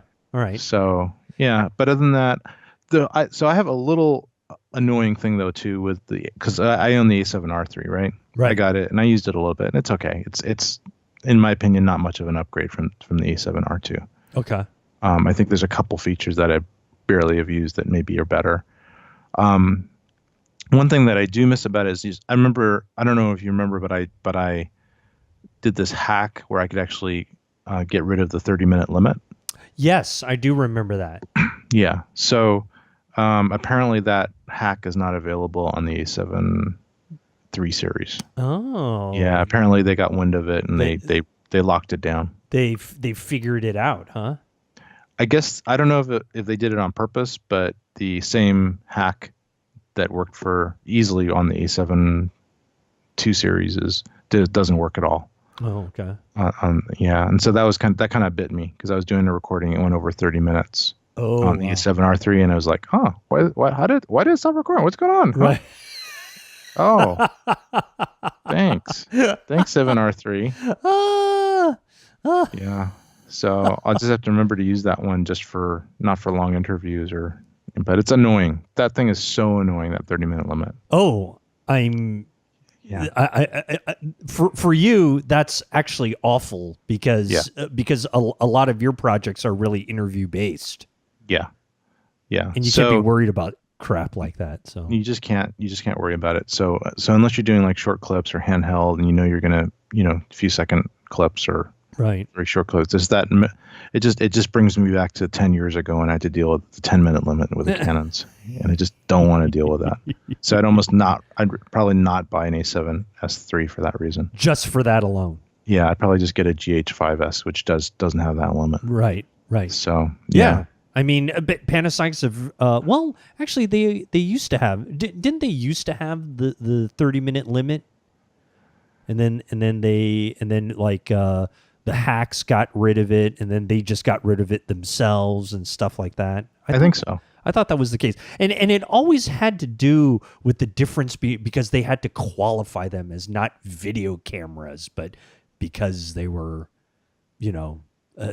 because they're still cameras or something like that. There's supposedly some type of customs fee that's more because of that, but it doesn't seem to affect Panasonic.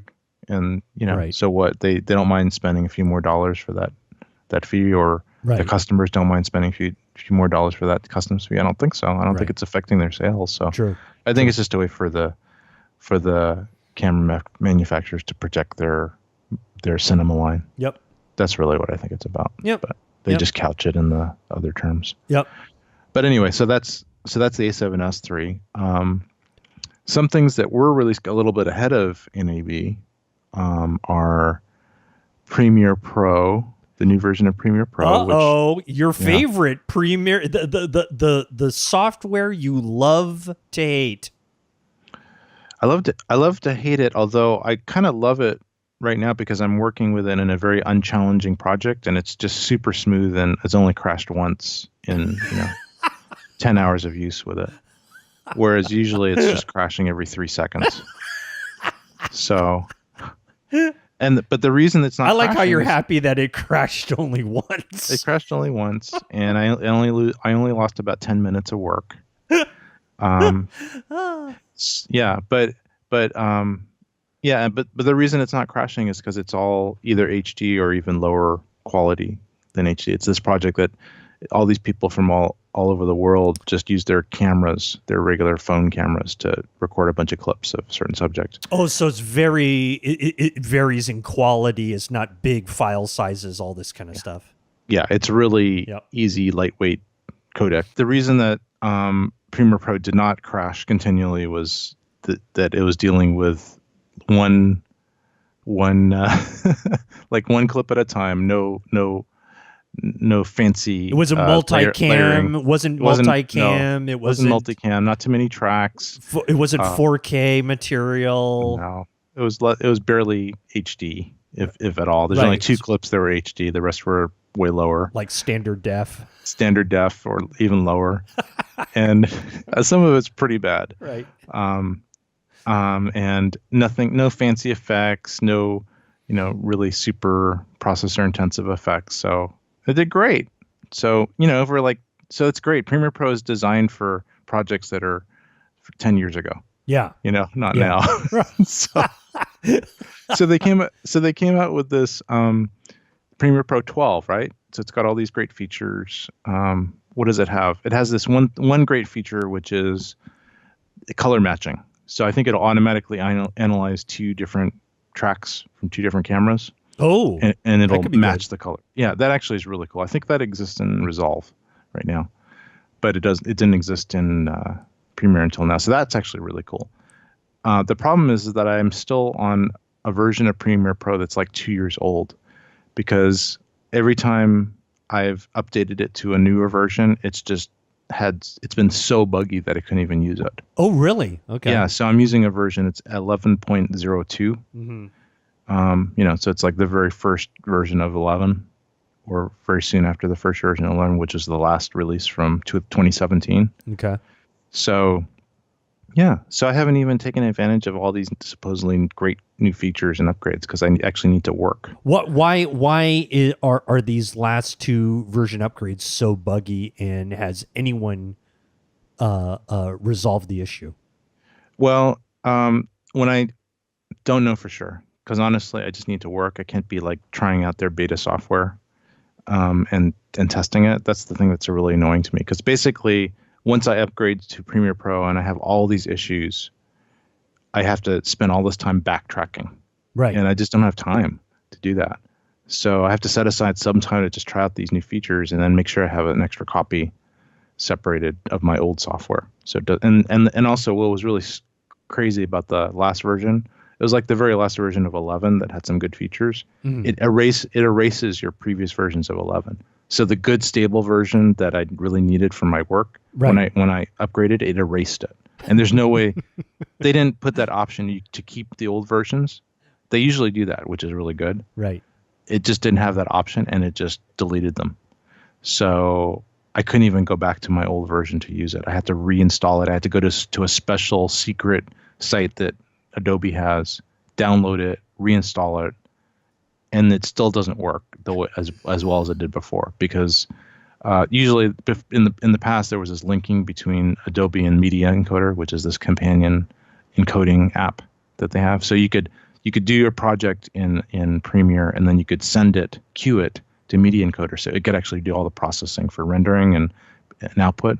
Right. So now that link, because of all my uninstallations and deletions and reinstallations, that link does not work, that dynamic link. So in order for me to use Media Encoder, I have to drag the sequence from Premiere Pro into Media Encoder instead of just sending it right from Premiere Pro, which is a big pain. And that just can't work.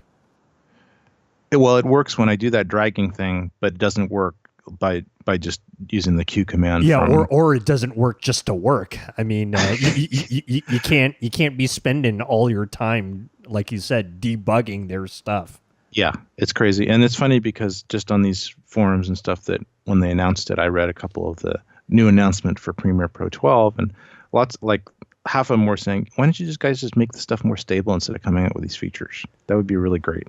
Because what they want to just release them, to make it sound good, and without fully testing it, letting you guys test it, whatever, Yeah, I don't know. Maybe it's just really, really complicated to get for such a complex program to be stable, but they got to do something, because I'm just dying to switch to Final Cut. Oh, I just haven't had the time. You'd actually want to go back to Final Cut. Final Cut 10. Yeah. Have you been reading a lot about it, and is it something that's kind of attractive? Oh yeah, it's awesome. I mean, it's I think it can do everything I want it to do. It's just it's a learning curve. Mm-hmm. And I actually bought all these courses from Ripple Training, which is one of the famous training programs. I bought their full. Well, I actually bought the Final Cut 10.3 full training course from them. It was not that cheap. And then 3 weeks later, Final Cut 10.4 came out, which made all those 10.3 lessons obsolete. So that was good timing on my part. But great. But I think they've upgraded them for free. So or some of them. But anyway, yeah, can't wait to do Final Cut 10. Just have to have time to learn it. Right. And not have a project that needs to get out immediately so that you can have that time. Which is really rare. Right. Yeah. Sure. I just need some downtime. Sure. So well, anyway. Okay, so that's Premiere Pro 12 and our never-ending rant on that. How about sorry Adobe. Maybe I'm going to interview Adobe. I'm going to put him on the spot. That would be interesting. You could call yourself Dan Rather and see what see if they actually, come clean on anything. Yeah. I'll see if I can do that. Yeah. I might be nice at first and then I'll just really lay it into them. Yeah. We'll see. That'll be interesting. That'll be good. Well, so who else? How about Canon? Are we expecting it? Canon seems to put out a new camera every other day, whether it be prosumer, consumer, little small point and shoots. They seem to come out with a new camera every single minute of the day. What are you expecting right now? I don't care too much about their consumer cameras, right, or even their SLRs at this point. Okay. But just I kind of graduated beyond the Canon SLRs a few years ago when I sold my 5D Mark IV. Oh yeah. Or Mark III or whatever. Don't you think that most people have, and they've really switched over to Sonys and stuff? That seems to be what everybody's done. Maybe for video. I think for stills, no. I think for stills, it's still Canon's the leader. You know what? Is that really true? I always thought Nikon was the leader when it came to stills. Oh, that may or may not be true. I think it's Canon. Then probably split right down the middle, pretty close. Yeah. Although, in my point of view, Nikon has not been making strides recently. Although they've come out with some good stuff, but I'm just not. I don't even know anything about Nikon. They're just not on my radar. Never have been, just because of the video aspect. Right. But Canon did release a few news cameras recently. So one thing they're going to come out with is kind of a useless upgrade from my point of view, is an upgrade to the C200's codec. So previously the C200, the low-end codec that it supports for internal recording is just an MP4 file. They're going to upgrade that to the XF AVC type file. And all that means is it's just the same codec and quality. It's inside of a Canon specific wrapper. Okay.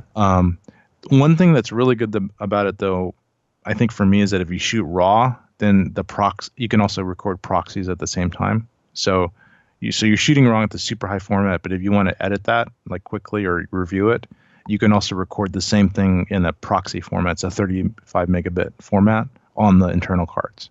So previously it was just done in a MP4 type file, and there wasn't a really good way to link them. It was kind of complicated to link the proxy file with the RAW file. Now it's going to be in the same XF AVC format, and they're supposedly going to be easier to link and match up later. So that part's kind of cool. But no change in quality. And we knew this from the beginning. And it's just Canon trying to protect their line. Because as soon as they increase the quality of that internal MP4 format, they're going to, the C300 Mark II is going to die. Because there's no other reason to buy the C300 Mark II. Oh, got it. Right. Yeah. Right. So, but if Canon introduces this a new C300, like the C300 Mark III or maybe the C400, then maybe we'll get something out of the C200. So they came out with the C300 Mark III, which is about time for. Then that had all these great features and was a lot more expensive than the C200. That would be the end of the C300 Mark II, and then they could add all these neat high-end codecs to the C200 and not cannibalize the C300. Okay. So it's possible, and I think it's time, because I think the C300's been out for a while. It's been out for like 3 years. Yeah, it has been out for a while, hasn't it? Yeah. The C300 Mark II. I remember interviewing at the first NAB I was at about the C300 Mark II, and that was a few years ago. That was like 3 years ago. Yeah, 2015, I think. And then what I do know that they released that incredibly expensive one that just came out. What is that one?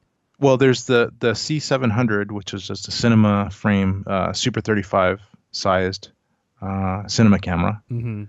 4K, very high quality, but big, more for cinema. But they just released a full frame C700, and that's pretty cool. So there's been this movement out there for the high-end camera manufacturers to release full frame cameras. And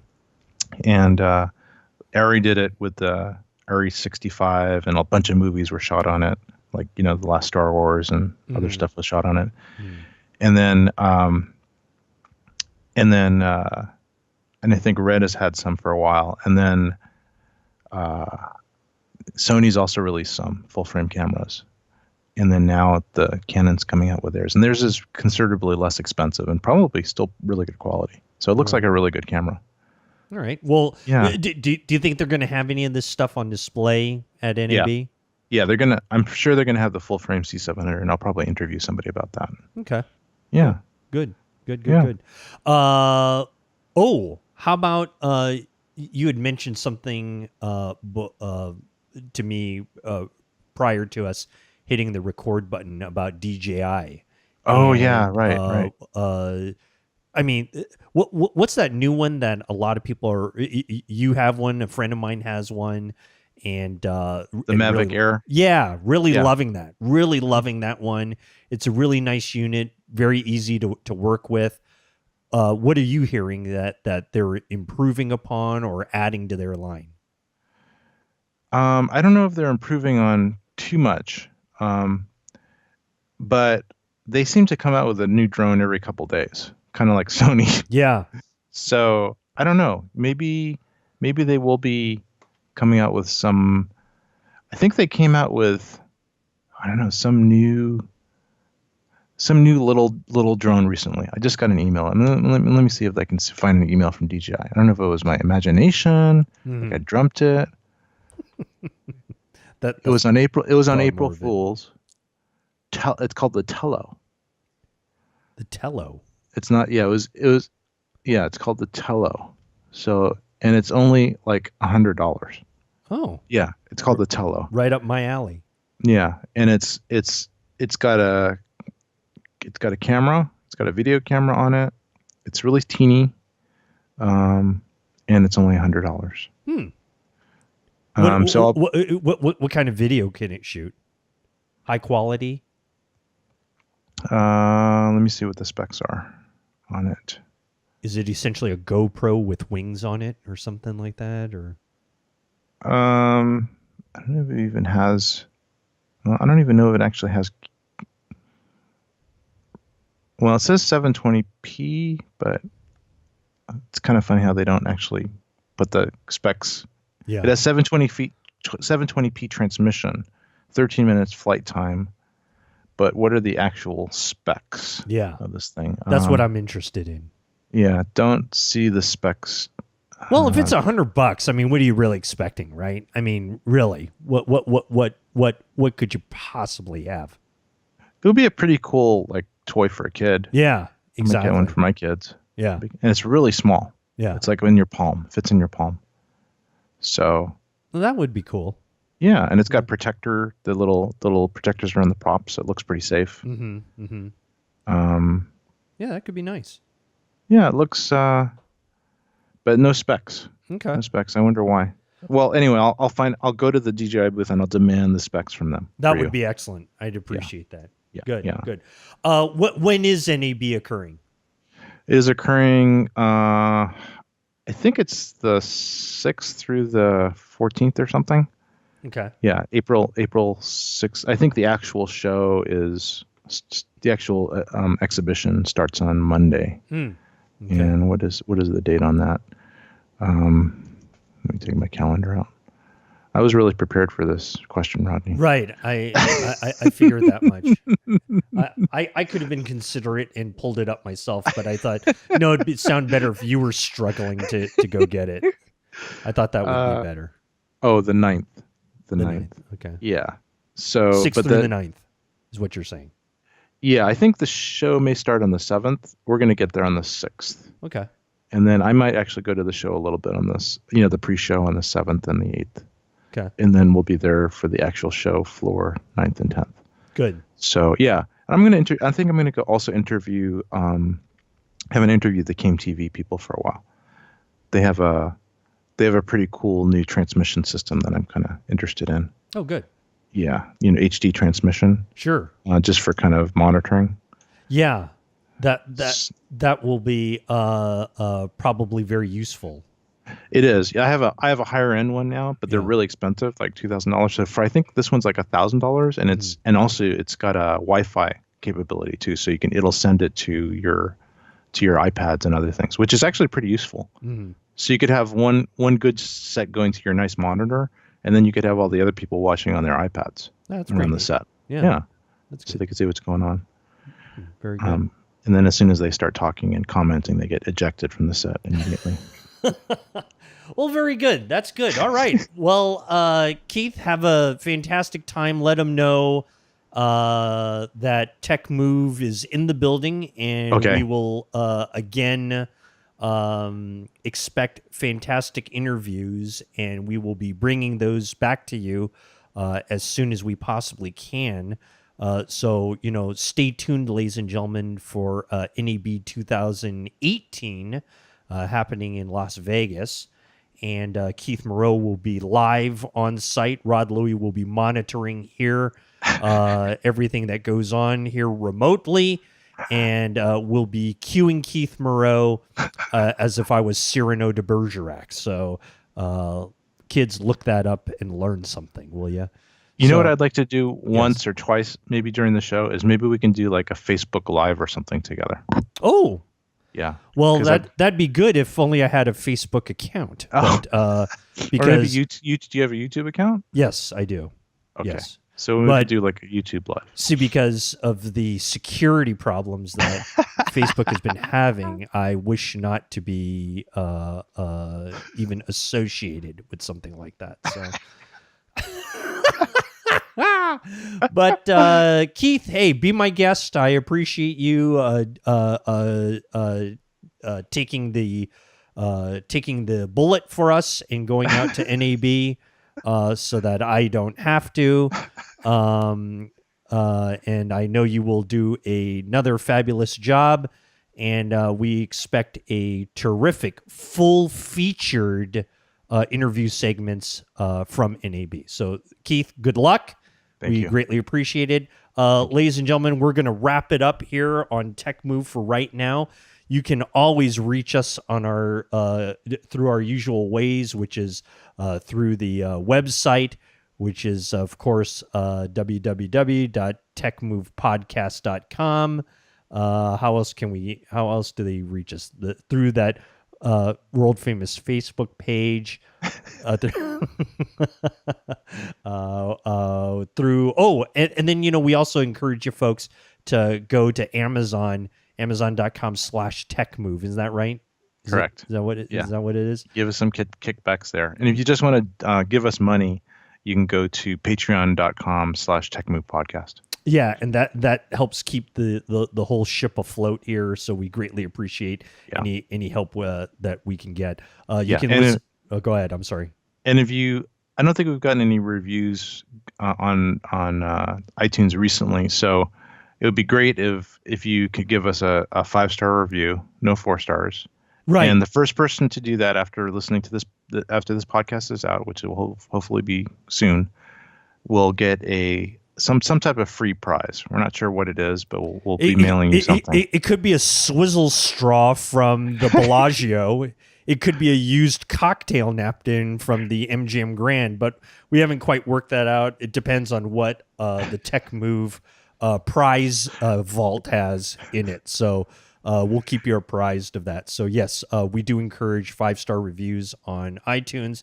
And folks, you can always listen to us on Stitcher. You can listen to us on Player FM. Are those things still alive and well? I don't even know. Are they? Yeah, they are. Okay, fantastic. Still and around. of course, listen to us on iTunes and stuff like that. Okay. Yep. Hey, that's it. Hey, I've been Rod Louie. Keith, thank you so much. Have a great time at NAB 2018, and we will talk right after that. How about that? Yep. Fantastic. Okay, ladies and gentlemen, thank you so much for joining us on Tech Move. We will catch you on the next episode. Thanks so much. Good night.